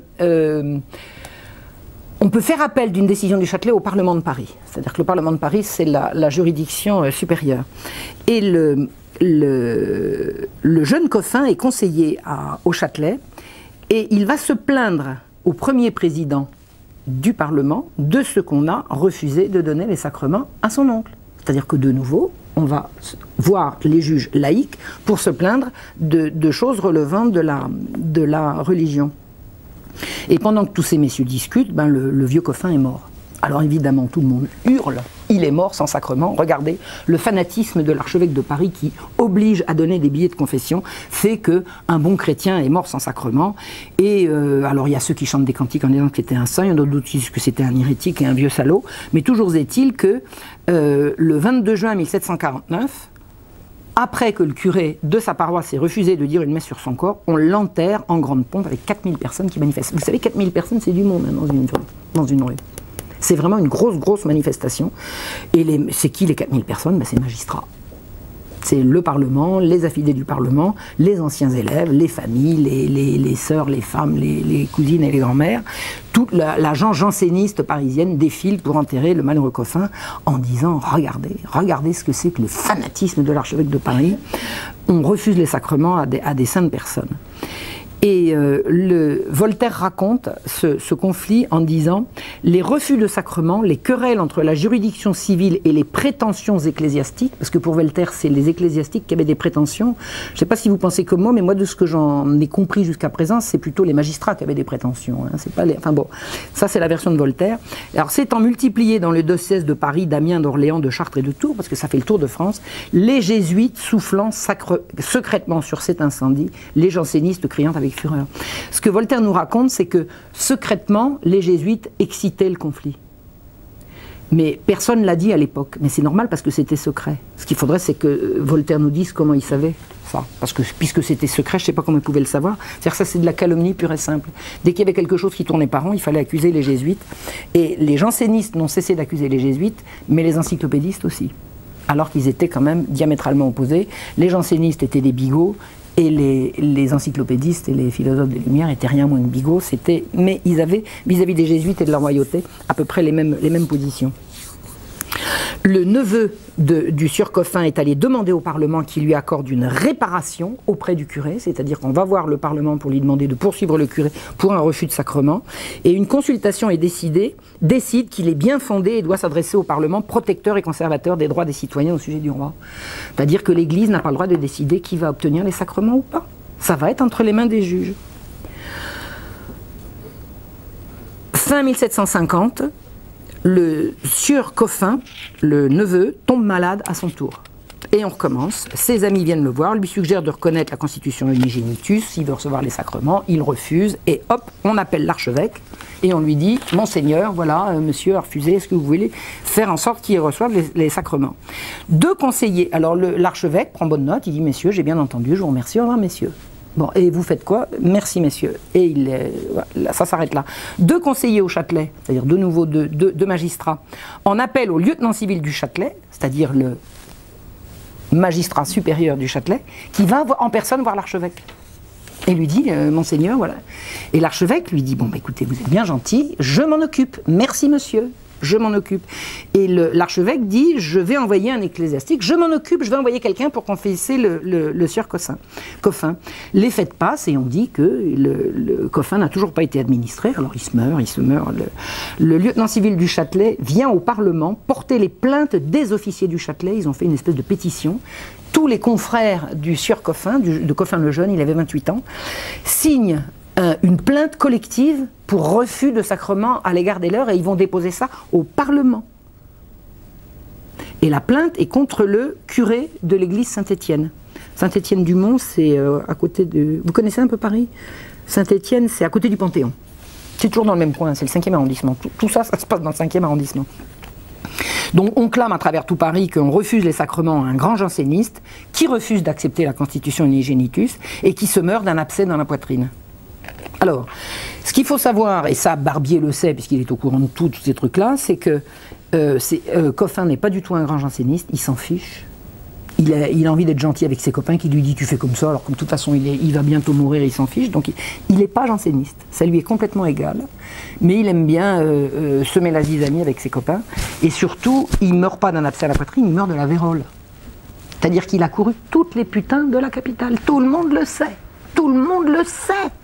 Si Barbier le sait, tout le monde le sait. C'est-à-dire tout ça, c'est de la corrida. Le Parlement veut régenter l'Église, mais c'est de la corrida, on sait très bien ce qu'il en est. Le Parlement délibère pendant des heures et envoie un huissier avertir le curé de Saint-Étienne, il s'appelle Bouetin, le père Bouetin, de se rendre immédiatement à la chambre. Le curé dit « Je ne suis pas justiciable de la chambre pour ça, je n'ai pas à répondre à une convocation de la chambre, j'ai refusé les sacrements, c'est mon affaire, c'est pas la vôtre. » Le premier président, le Parlement lui envoie 3 huissiers. Au bout du 3e, le curé, il s'y rend, enfin il avait probablement du travail avant, il y va. Et le premier président, hein, c'est le haut de la grande chambre, lui demande des comptes de sa conduite. Et le curé répond « Monseigneur, j'ai rendu compte à monsieur l'archevêque, mon supérieur, des raisons qui m'ont déterminé selon ma conscience. Si monseigneur l'archevêque me l'ordonne, j'administrerai sur le champ. C'est-à-dire mêlez-vous de vos oignons. » Bon. Le premier président insiste en lui disant qu'il lui demande ses motifs. Et le curé répond « Mes motifs, je viens de vous les donner. Je n'ai rien d'autre à vous dire. » Et les gens du roi, c'est-à-dire le parquet, concluent à un décret de prise de corps contre le curé. Il est immédiatement arrêté, puisqu'il refuse d'administrer les sacrements. Et pendant ce temps-là, on envoie une délégation inviter l'archevêque à envoyer des ecclésiastiques confesser le sieur Coffin. C'est-à-dire que le Parlement donne l'ordre à l'archevêque d'envoyer quelqu'un pour administrer un mourant. Mercredi 30 décembre, une délégation exceptionnelle des gens du roi auprès de l'archevêque. Vous avez le parquet qui se déplace chez l'archevêque et qui reste 2 heures avec lui et qui exige qu'il fasse administrer. L'archevêque les reçoit très aimablement. Le Parlement continue de leur dire que oui, messieurs, tout à fait, j'ai bien entendu, au revoir, messieurs. L'archevêque ne veut rien se justifier de rien, il refuse. Le Parlement continue la procédure sur le rapport des gens du roi. Et ils finissent par libérer le brave curé Bouetin qui sort après 24 heures en prison, qui ressort en larmes. Bon, il est complètement affolé, hein. Il a fait selon sa conscience et selon son devoir. Et on le laisse rentrer chez lui après l'avoir mûrement réprimandé. Et j'imagine que ça doit être très impressionnant pour un petit curé de paroisse de se faire réprimander par tous ces messieurs avec leurs perruques, leurs machins. Ça doit être très très impressionnant. Pendant ce temps-là, le malade est toujours vivant. On a encore le temps d'arranger les choses, et on dit qu'il n'y a toujours pas de confesseur. Voilà. Donc le Parlement envoie le greffier du Franc chez l'archevêque pour lui demander des comptes, et l'archevêque dit « Mais messieurs, j'ai toujours pas de compte à vous rendre là-dessus. Je fais selon ma conscience et selon mes prérogatives, je n'ai rien à vous dire. » Et enfin, Coffin le Jeune rend l'âme. Voilà. Et son enterrement est une grande démonstration de jansénisme judiciaire en présence de 500 personnes. Et on a un 2e refus de sacrement. Il est enterré le 10 janvier 1751 dans l'église Saint-Jean de Beauvais avec son tonton, qui était mort à peu près dans les mêmes conditions. Et personne ne va dire qu'en fait, il a été administré, que depuis le début, l'archevêque a fait ce qu'il y avait à faire. Ils ont fait venir un prêtre qui l'a administré, qui l'a confessé, qui lui a donné l'absolution, qui lui a donné les derniers sacrements, ce qu'il était impossible de dire, l'idée étant de créer un différend, un scandale. Et l'archevêque a écrit, il écrira plus tard, « Il est impossible de dissimuler avec quelle affectation on a omis d'énoncer que le confesseur de M. Coffin était approuvé. Je suis en droit de me plaindre de cette affectation et j'ai le devoir de m'opposer à ce que des malades appellent des prêtres suspects pour les entendre en confession. » C'est-à-dire que le scandale n'a pas eu lieu. C'est monté de toutes pièces pour embêter l'Église. C'est un harcèlement judiciaire contre l'Église. Donc il n'y a jamais eu d'affaire Coffin le Jeune, et l'affaire, en fait, qu'est-ce qui a justifié qu'on arrête le curé? C'est simplement on lui a reproché de ne vouloir en référer qu'à son supérieur légitime avant de prendre une décision. Et ça, le Parlement ne veut pas laisser passer qu'un prêtre obéisse à la hiérarchie ecclésiastique et pas à eux. Les conférences de l'affaire Coffin, les gens du roi vont à Versailles pour se plaindre des conséquences de cette affaire. C'est-à-dire que les gens du roi vont à Versailles expliquer au roi que le malade est mort sans sacrement, ce qui est faux. Et au sujet de l'abus de l'autorité ecclésiastique, qui renverse le truc. Ils vont se plaindre au roi de l'abus des prêtres et de l'abus de l'archevêque. Et ce que dit Barbier, qui est témoin de tout ça et qui suit ça au jour le jour et heure par heure, il dit « Ce n'est pas la confession qui les embarrasse, car entre eux, ils se confessent et s'administrent les sacrements secrètement, sans s'embarrasser autrement des pouvoirs de l'archevêque. » C'est-à-dire que le but de toute cette histoire, c'est uniquement de mettre l'Église dans l'embarras. Quand un janséniste va mourir, il ne va pas aller chercher un prêtre dont il sait pertinemment qu'il va lui poser la mauvaise question. On s'arrange entre soi et tout passe. Or, une historienne, je pense que c'est Catherine Maire, ça doit être dans Catherine Maire que j'ai trouvé ça, c'est vraiment une historienne du jansénisme qui a fait un travail exhaustif, extraordinaire sur toutes ces querelles-là, on peut suivre ça. Il y a le journal de Barbier comme source de l'époque, et vous avez comme travail d'historien Catherine Maire, c'est un travail absolument étonnant, c'est très très complet. Et elle dit que en 1739, donc là l'affaire Coffin c'est 1749, donc 10 ans avant même les refus de sacrement, Lepage, le fameux avocat, avait rédigé une consultation sur le pouvoir des juges séculier de connaître les faits de schisme et de réprimer les attentats des ecclésiastiques qui le fomentent par le refus de sacrement. C'est-à-dire que 10 ans avant, il n'y avait pas de refus de sacrement et on essayait de voir comment on allait faire en sorte de les contrer. C'est-à-dire qu'en fait, ce n'est pas l'archevêque qui a inventé les refus de sacrement et l'intervention future des laïcs dans les mesures contre les évêques était prête avant même que ça commence.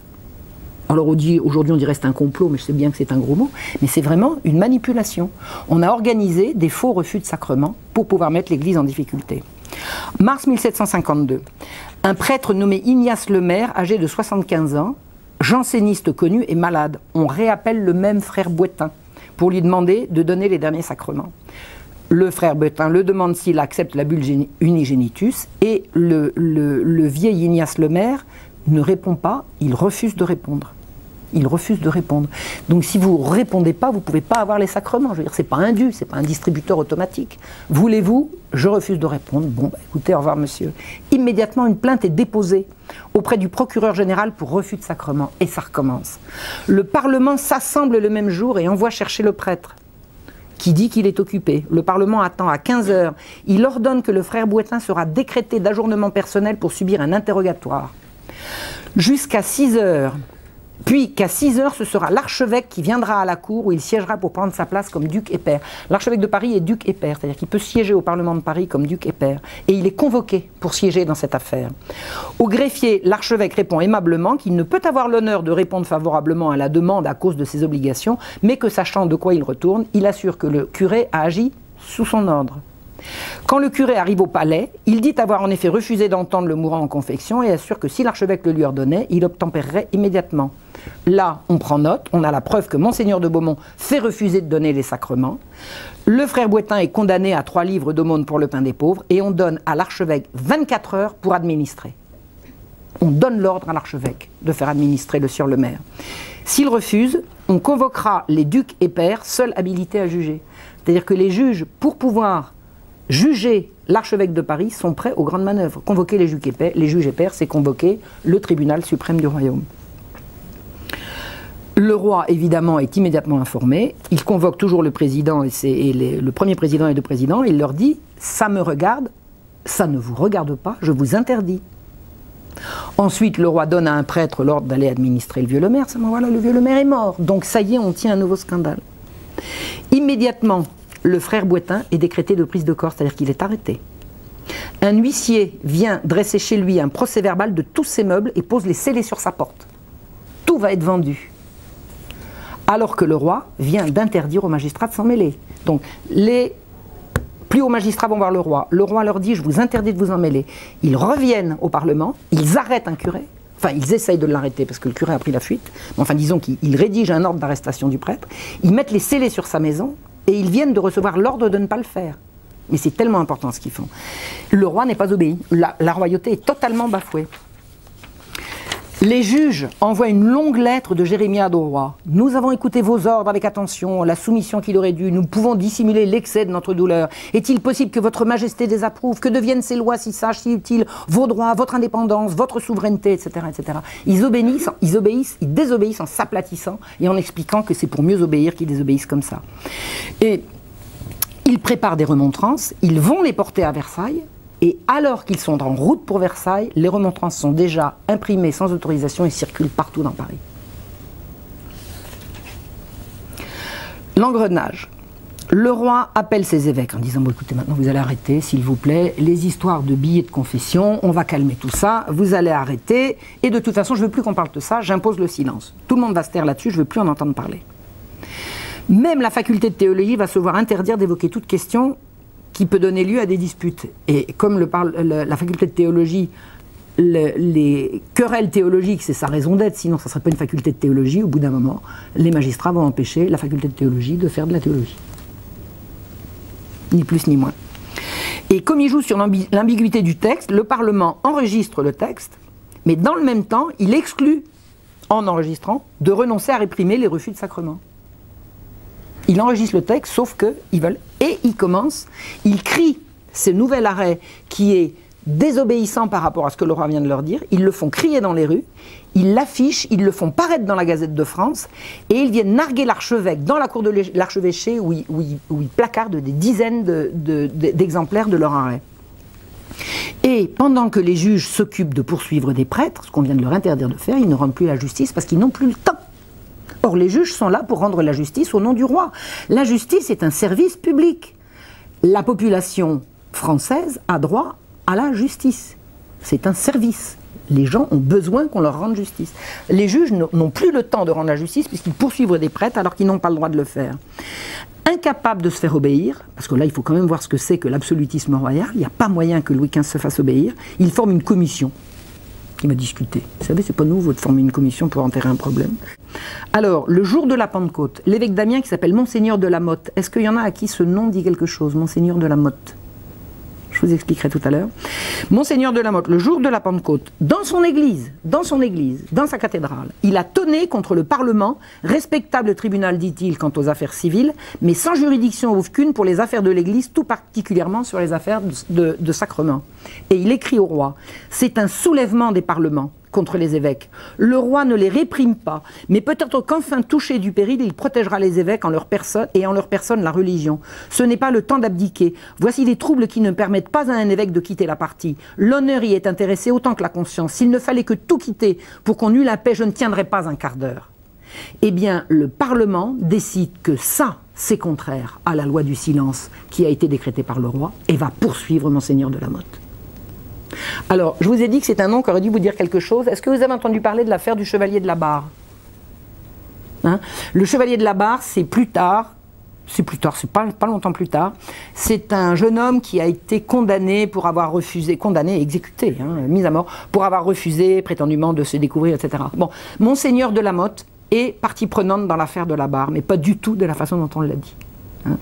Donc, mon hypothèse, moi, est que le chevalier de la Barre a été exécuté, condamné et exécuté pour embêter Monseigneur de la Motte. Parce que Monseigneur de la Motte le défendait en disant, bon, il a été blasphème, mais on nous demande. Et pour que le Parlement de Paris, pour montrer qu'il était seul habilité à juger d'affaires de blasphème, de sacrilège, etc., a fait exécuter le jeune chevalier de la Barre contre l'avis de Monseigneur de la Motte. Donc Monseigneur de la Motte est poursuivi par le Parlement de Paris pour un sermon. Pour un sermon. Et pour le neutraliser, le Parlement en appelle comme d'abus de ses statuts synodaux. L'appel comme d'abus, on dit voilà, il y a un abus de Monseigneur de la Motte sur les statuts de son synode, et nous en appelons, etc. C'est du harcèlement. C'est du harcèlement. 20 évêques vont prendre la défense de l'archevêque de Paris, Monseigneur de Beaumont. Et ils écrivent au roi, « Si ce pasteur, disciple de celui qui a donné sa vie pour ses brebis, plus attendri qu'irrité de l'écart d'une partie de son troupeau, n'oppose à cet outrage que sa patience, son silence et sa charité, nous, sire, qui prévoyons ce que la religion peut souffrir d'une insulte faite au caractère et à la personne d'un de ses plus respectables ministres, pouvons-nous nous dispenser de représenter à votre majesté les fruits funestes d'une si atroce imputation ?»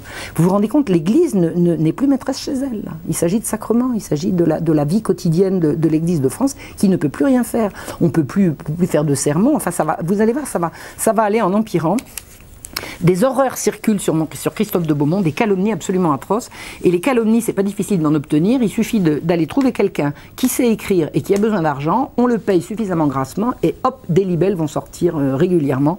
Des trucs tellement atroces que la police se fâche, va chercher le gars et lui dit bon, vous allez arrêter maintenant, c'est trop grave. Et le gars est mis en prison. Et la femme il s'appelait Join, la femme de ce monsieur est allée voir l'archevêque alors qu'il allait aller dire la messe à la cathédrale de Paris. Elle s'est jetée à ses pieds en lui disant Monseigneur, il faut que je vous parle. Et l'archevêque lui dit bon, bah écoutez, venez me voir après l'office. Et il reçoit cette dame et elle lui dit voilà, mon mari, qui a tellement besoin d'argent, a accepté de raconter des horreurs sur vous. On est tellement dans le besoin, on a des enfants, enfin bon, c'était un cas de misère. Je ne peux pas survivre avec mes enfants pendant que mon mari est en prison. Eh bien, l'archevêque a fait sortir le gars de prison, il a aidé la famille Join de ses deniers, il a évidemment pardonné en lui disant, voilà, l'archevêque de Paris était comme ça, il a tout fait pour... Alors le lieutenant de police lui dit, mais enfin vous savez ce qu'il a raconté sur vous, ce gars-là? Il dit, oui je sais, mais c'est mes affaires, je pardonne les offenses, ça ne vous regarde pas, je vous demande de le libérer. Il l'a fait libérer, et il est resté ami avec lui jusqu'à sa mort, il a continué de soutenir sa femme et ses enfants après son décès. C'était ça le Christophe de Beaumont. Et même les gens qui l'ont calomnié de façon atroce, en l'occurrence le fameux Lepège dans ses querelles, dans ses nouvelles ecclésiastiques, il dit à un moment donné qu'on n'est pas trop sûr que tout ce qu'on raconte est vrai, ce qui veut dire qu'on sait pertinemment que c'est pas vrai. Il n'y a rien contre l'archevêque de Paris, il n'y a rien. C'était un homme bon, c'était un homme avec la tête dure, mais il était tout à fait persuadé de son bon droit, et à juste titre je crois, et il n'a jamais fait de mal à personne, mais il ne voulait absolument pas que des juges viennent lui faire la loi. Donc les horreurs ont circulé sur le Christophe de Beaumont, mais pas uniquement. Vous avez, pendant que le roi hésitait et attendait les conseils des commissions qu'il avait nommées, l'évêque de Marseille a écrit au chancelier pour lui dire qu'il contestait l'entreprise du Parlement en matière de religion. L'évêque de Marseille écrit au chancelier, c'est-à-dire au ministre de la Justice, chancelier, pour lui dire ce qu'il pense, et le Parlement, qui avant de cette lettre, l'a fait brûler par le bourreau. C'est-à-dire que l'évêque de Marseille ne peut plus écrire à son ministre. Et Monseigneur de Belzunce, c'est un héros de Marseille. Parce qu'en 1720, il y avait une peste épouvantable à Marseille. Épouvantable, je crois qu'un tiers de la population marseillaise est morte de la peste. Et quand une ville est pestiférée, on la boucle. Donc plus personne ne peut sortir. Et le moyen d'échapper à la peste, c'est de se calfutrer chez soi, pour autant qu'on puisse. Et Monseigneur de Belzunce a refusé. Il est resté avec la population marseillaise jusqu'au bout. Alors il n'en est pas mort, mais tout le monde n'en est pas mort. Et quand on lui avait dit de se mettre à l'abri, il avait dit « À Dieu ne plaise que j'abandonne une population dont je suis obligé d'être le père. Je lui dois mes soins et ma vie puisque je suis son pasteur. » C'est-à-dire que Monseigneur de Belzunce était lui aussi un saint homme, et que le Parlement estimait qu'il n'avait pas le droit d'écrire une lettre à un ministre. Il y a encore la mémoire est encore vive de Monseigneur de Belzunce, de tous les bienfaits qu'il a fait. Parce qu'une ville frappée par la peste, c'est vraiment l'épouvante. Et ça a duré, je crois, 18 mois, enfin 18 mois depuis le début jusqu'à la fin ultime. Et il y a un cours Belzunce à Marseille, il y a une statue de Monseigneur de Belzunce à Marseille. Monseigneur de Belzunce, c'est une personnalité qui est restée très très aimée dans Marseille. Donc à Paris, alors on peut plus faire des sermons, on peut plus écrire au roi ou au ministre. Et à Paris, les curés sont pris entre le marteau et l'enclume. Ils n'osent même plus aller donner les sacrements. Ils ont peur qu'on les poursuive. Donc un prêtre qui est décrété, il perd son gagne-pain. S'il perd son gagne-pain, c'est la misère. C'est la misère. Il n'a plus qu'à aller mendier. Qui est-ce qui va le payer? C'est un métier, prêtre, d'accord? C'est avec ça qu'ils vivent. Ils n'ont pas d'autre métier. Donc ils supplient les mourants récalcitrants de dire qu'ils acceptent la bulle. Et les mourants s'amusent. Les mourants jansénistes s'amusent à dire « Ah ben non, moi je veux pas, donnez-moi c'est sadique, enfin bon. Et tout le monde sait que tout janséniste qui veut se faire discrètement administrer par des ecclésiastiques amis peut le faire. C'est-à-dire que les refus de sacrement, c'est vraiment organisé pour embêter les ecclésiastiques. Le Parlement convoque l'archevêque et lui ordonne d'administrer, faute de quoi on saisira son temporel, c'est-à-dire tous ses biens, tous ses meubles. Et il se charge de convoquer les pairs de France pour le juger, bis repetita. Toute la nuit, les soutiens défilent chez l'archevêque, on lui donne de l'argent, il refuse. Il dit, mais on est avec vous, il dit, ben, c'est Sa Majesté qui dirige le royaume jusqu'à présent, donc c'est lui qui décidera. Le 15 décembre 1752, le Parlement lance une procédure contre l'archevêque. L'archevêque va être arrêté. Et le roi, in extremis, interdit la procédure. Et ça s'arrête. Mais s'ils n'étaient pas allés assez vite, on envoyait les huissiers chez l'archevêque. Qu'est-ce que c'est que ces querelles? Il ne s'agit pas de savoir s'il s'agit de sacrement ou de dogme, il s'agit de savoir qui commande. En matière d'église. en matière de religion. L'Église n'a pas l'autorité à laquelle elle prétend, et le roi non plus. Ce sont les juges qui font la pluie et le beau temps. Or, le roi est absolu. Tout le monde reconnaît l'autorité du roi. Alors, il y a ceux qui la reconnaissent et qui la respectent, et il y a ceux qui prétendent la reconnaître et qui ne la respectent pas. Et le Parlement janséniste est de cela. Et toutes les querelles ecclésiastiques, pendant tout le siècle, ça a été ça. Je vous la fais court, je pourrais vous faire 10 heures de tout ce qu'ils ont raconté. Mais je vais vous expliquer, à partir de 1753, accélération dans tout le royaume. À Orléans, l'évêque est condamné à 6000 livres d'amende et ils lui enjoignent de faire cesser dans l'heure, et quand ils disent dans l'heure, ils regardent leur montre, le scandale d'un refus de sacrement à peine de sanctions plus sévères. Or, cet évêque est gâteux, il est complètement retombé en enfance, il n'est même pas capable de comprendre ce qu'on lui dit. Mais il est entendu et il est jugé. À Troyes, le tribunal procède contre un curé et fait saisir ses meubles qui sont vendus sur le champ à la porte de sa maison. Vous ne voulez pas administrer? On prend, on saisit, on vend et le curé n'a plus rien.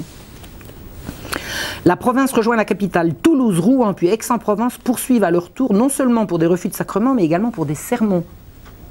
Un jésuite toulousain est interdit d'enseigner, il n'aura plus le droit d'être professeur, pour avoir prêché contre les appels comme d'abus. Il a dit, en chair, les appels comme d'abus sont un abus, hop, on le vire, on lui retire son métier d'enseignant. À Rouen, le Parlement condamne l'évêque d'Évreux à 6000 livres d'amende pour avoir couvert un refus de sacrement. Alors comment ça s'organise un refus de sacrement? Il y a un truc qui est raconté très très en détail à propos d'une demoiselle Lallemand, une lingère, c'est-à-dire une femme de très très modeste extraction, qui meurt d'un cancer du sein. Bon, elle a été convulsionnaire, c'est parce qu'elle a été convulsionnaire qu'on connaît l'histoire. Donc elle est d'une famille de convulsionnaires, ça veut dire qu'elle s'est fait fouetter, battre, torturer et tout, par des messieurs debout autour, et elle allongée sur un truc, c'est d'un sordide, c'est vraiment absolument abominable. Enfin, toujours est-il que cette dame meurt d'un cancer du sein, et on appelle le curé du coin, qui s'appelle le père Anselme, pour l'administrer. Bon, elle va mourir, elle a besoin des derniers sacrements. Le curé, le père Anselme, arrive et lui demande si elle s'est confessée et à qui. Mais il ne voudrait pas les... D'accord, hein, il y a une logique. Vous voulez obtenir les derniers sacrements, est-ce que vous avez fait la paix avec le bon Dieu? Oui, non, bon. Et elle refuse de répondre. Elle pourrait dire oui ou non. Elle refuse de répondre, elle dit « je veux les derniers sacrements ». Alors le prêtre lui dit « mais écoutez, est-ce que vous vous êtes confessé? Ça ne me regarde pas. J'exige les derniers sacrements. Vous savez, c'est la distribution automatique, quoi. Vous avez bien le droit d'avoir les derniers sacrements. Ça vous rappelle quelque chose? Donc, autour du lit, vous avez les frères de la dame, les adeptes et tout, puis ils sont aux aguets, là, ils sont prêts à frapper. Alors, administrera pas. Alors, le père Anselme, il est pas tranquille, hein, parce que ça fait quand même des mois que ça dure. Il dit, mais vous avez bien un oncle qui est curé, là? Oui. Ah bah attendez, vous savez ce qu'on va faire? On va aller chercher le tonton. C'est un bon prêtre, il va vous administrer, puis après, là, il dit, bon, il va se décharger sur l'oncle, et il va le chercher, et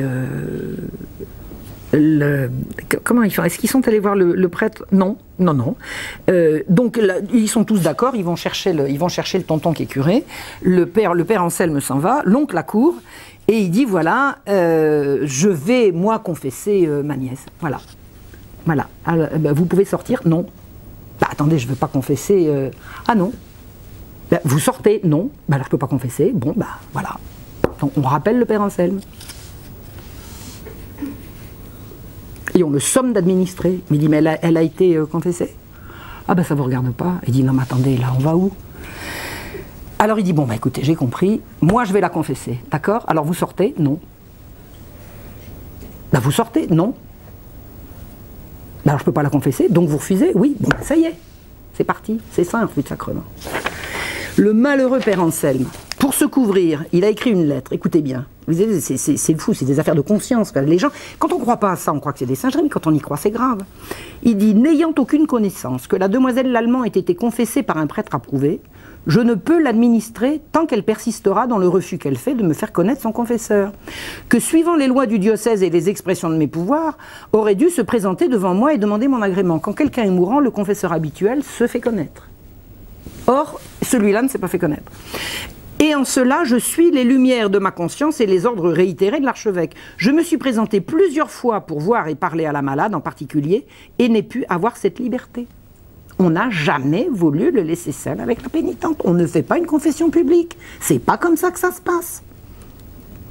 C'est en la chambre de la demoiselle Lallemand, en présence de messieurs Lallemand frères, ce 28 novembre 1754, à 10 h du matin, signé Anselme. Et ben voilà, on le tient, ça y est, on va pouvoir l'arrêter. Il a refusé de donner un sacrement. Et immédiatement, le Parlement décrète de prise de corps le prêtre, les 2 vicaires, la paroisse et l'archevêque, pour refus de sacrement. C'est comme ça que ça s'organise. C'est ça la tyrannie. Des ordres sont lancés pour arrêter tout le monde. Des ordres sont lancés pour arrêter l'archevêque. Il va voir le roi qui lui demande « Allez, vous pourriez pas être un peu moins entêté ?» Il dit « Non. Non, je ne peux pas. Ma conscience ne me permet aucun accommodement. » Il est évident que si l'archevêque plie là-dessus, ben on renonce. On renonce à l'Église, on renonce à la religion. On va laisser des prêtres qui s'amusent à torturer des filles dans des coins sombres le soin de diriger les sacrements, la religion, le bien, le mal dans le royaume. Ça va pas. L'archevêque, il dit « Non, je refuse. » Il rentre à Paris et il s'attend au pire, et il a raison.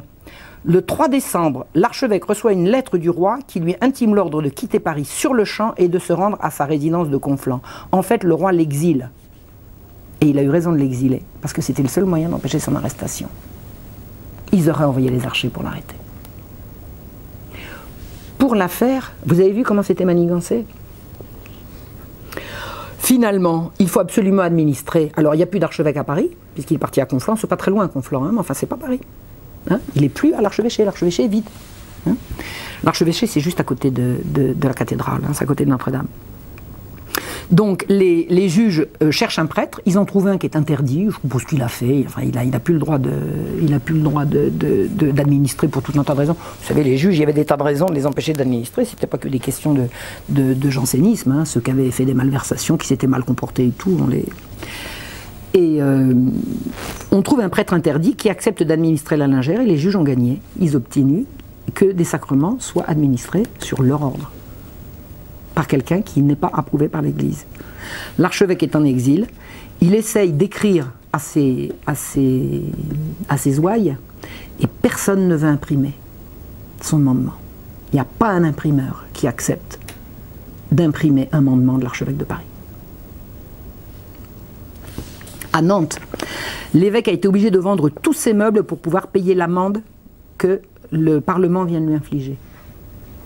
Les paroissiens viennent reporter l'argent à l'évêque qui refuse. L'évêque n'a plus rien à Nantes. On leur donne, quand les juges décident d'une amende, c'est de telle sorte que ça couvre la totalité des avoirs de celui qui poursuit. À Troyes, l'évêque, qui s'appelle Monseigneur Poncet de la Rivière, se verra saisir et vendre tous ses meubles devant sa porte en 24 heures. Pareil, pour un refus de sacrement. Il n'a plus rien. Le public a vu l'ensemble des biens de l'archevêque partir à l'encan devant sa porte pour 12 000 livres qui vont payer l'amende et les frais. Il est ruiné, il n'a plus rien.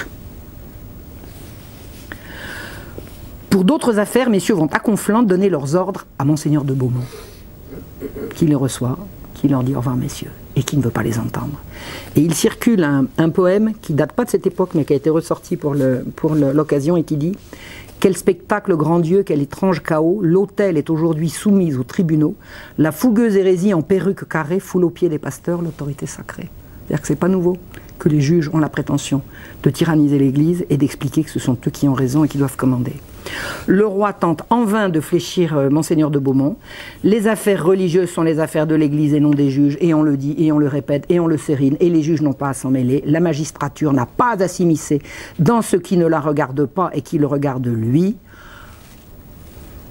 Le roi essaye de fléchir l'archevêque dit non.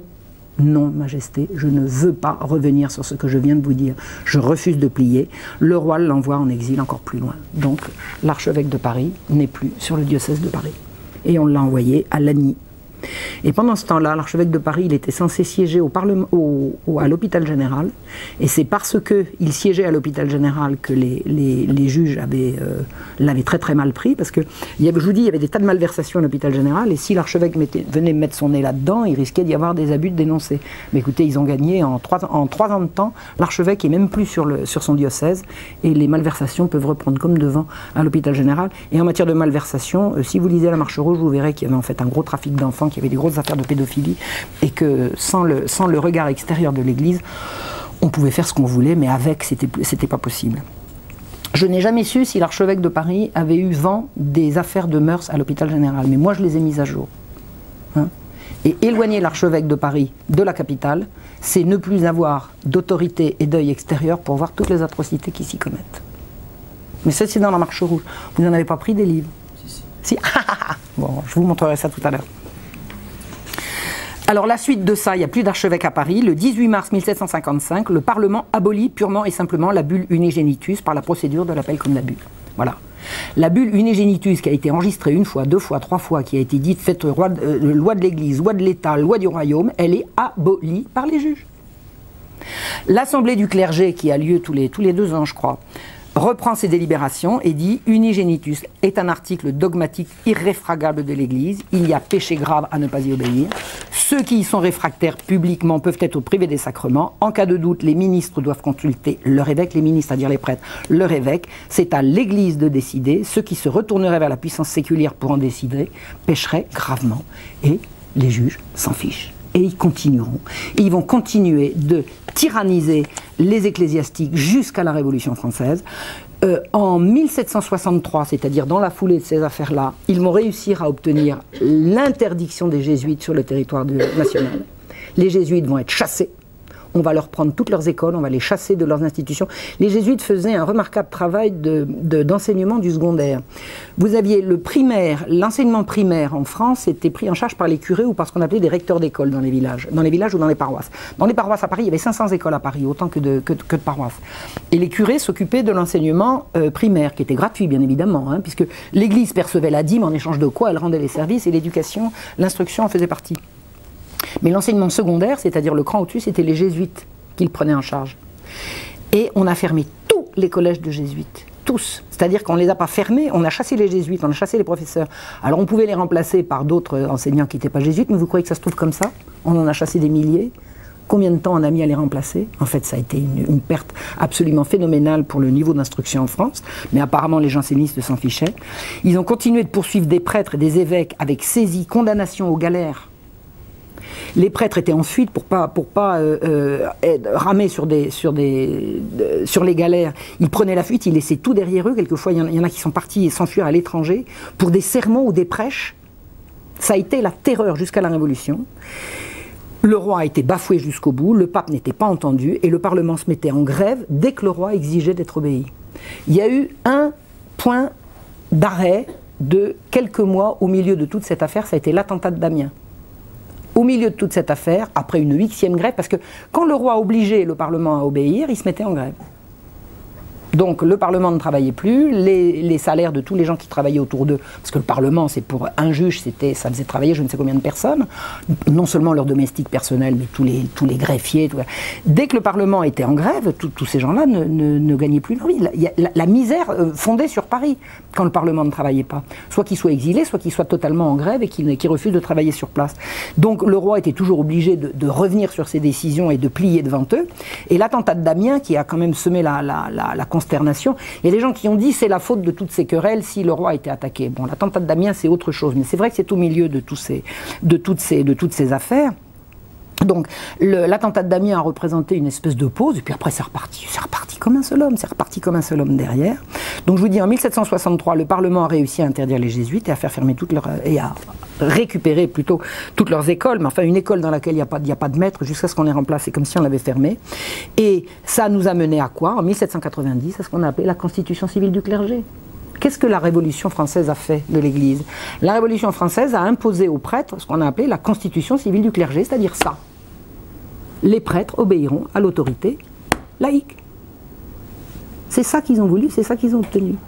Alors, j'en ai terminé là pour aujourd'hui. Voilà ce que je peux vous dire du pouvoir tyrannique de l'Église à la veille de la Révolution. Elle est aux abois pendant tout le siècle. Et il y a un monsieur pour qui j'ai infiniment de respect, parce qu'il a eu une façon de décrire la société française à la veille de la Révolution, c'est Alexis de Tocqueville. Alexis de Tocqueville a raconté ce qu'était la société française à la veille de la Révolution, et il dit, à propos de l'Église, qu'il a commencé sa recherche plein de prévention contre les prélats, et qu'il l'a terminé plein de respect, disant que l'Église de France, à la veille de la Révolution, était à son maximum, je n'ai pas la formule exacte, remplie de son devoir, du bien commun, c'était une église absolument remarquable. Et voilà la façon dont elle a été traitée. Donc, je n'ai pas étudié ces choses-là pour les étudier, j'ai étudié le siècle, j'ai étudié d'autres sujets, et c'est en lisant jour après jour ce qu'ont été ces querelles, puisque je les croisais dans mes recherches, que j'ai compris que de faire accroire que l'Église était tyrannique à la veille de la Révolution est un contresens. C'est un contresens. L'Église était aux abois, elle était tyrannisée, elle a été martyrisée de la façon que je vous ai dite. Et j'ai lu vraiment, j'ai lu des tas de choses. Là. Grosso modo, les deux sources majeures que j'ai pour vous raconter ça, c'est le journal de Barbier et le livre de Catherine Maire sur le jansénisme. Mais j'ai lu infiniment d'autres livres. J'ai lu des journaux de l'époque, le journal d'Argenson, le journal de d'Argenson, le journal du duc de Luynes, le journal du prince de Croy. Tout ça, c'est absolument avéré. Il n'y a pas de... Il y a rien à... C'est pas sujet à caution ce que je viens de vous raconter. Ce qu'il y a, c'est que les historiens le savent, mais le public ne le sait pas. On raconte vraiment des cracks sur ce qu'a été l'Ancien Régime, et faire passer l'Église pour tyrannique, c'est ignorer toutes ces choses-là, c'est-à-dire ignorer ce qui s'est passé. Voilà. Voilà ce que je voulais vous dire sur la guerre des juges contre l'Église, que j'aurais pu intituler comment j'avais dit la tyrannie de l'Église, encore un mythe, c'est ça? Non, le pouvoir tyrannique de l'Église, encore un mythe. Là, c'est un mythe qui s'est effondré pour moi, comme beaucoup d'autres mythes. Et j'ai compris, en étudiant ça, ce qu'a été la constitution civile du clergé. Au début de la Révolution, on a prétendu imposer à la France que ces curés seraient soumis aux laïcs. Et ce qu'on appelait un prêtre réfractaire, les prêtres réfractaires, ce sont les prêtres qui ont dit non. Comme faisaient ceux qui obéissaient à leur évêque, non. L'autorité supérieure des prêtres, c'est l'Église. Ça ne peut pas être un juge, ça ne peut pas être un laïc, ça ne peut pas être un député, ça ne peut pas être un bourgeois. Ça ne peut être que quelqu'un de consacré. Voilà ce que je voulais vous dire. Si vous voulez me poser des questions, ce sera très volontiers que j'essaierai d'y répondre si je peux. Voilà.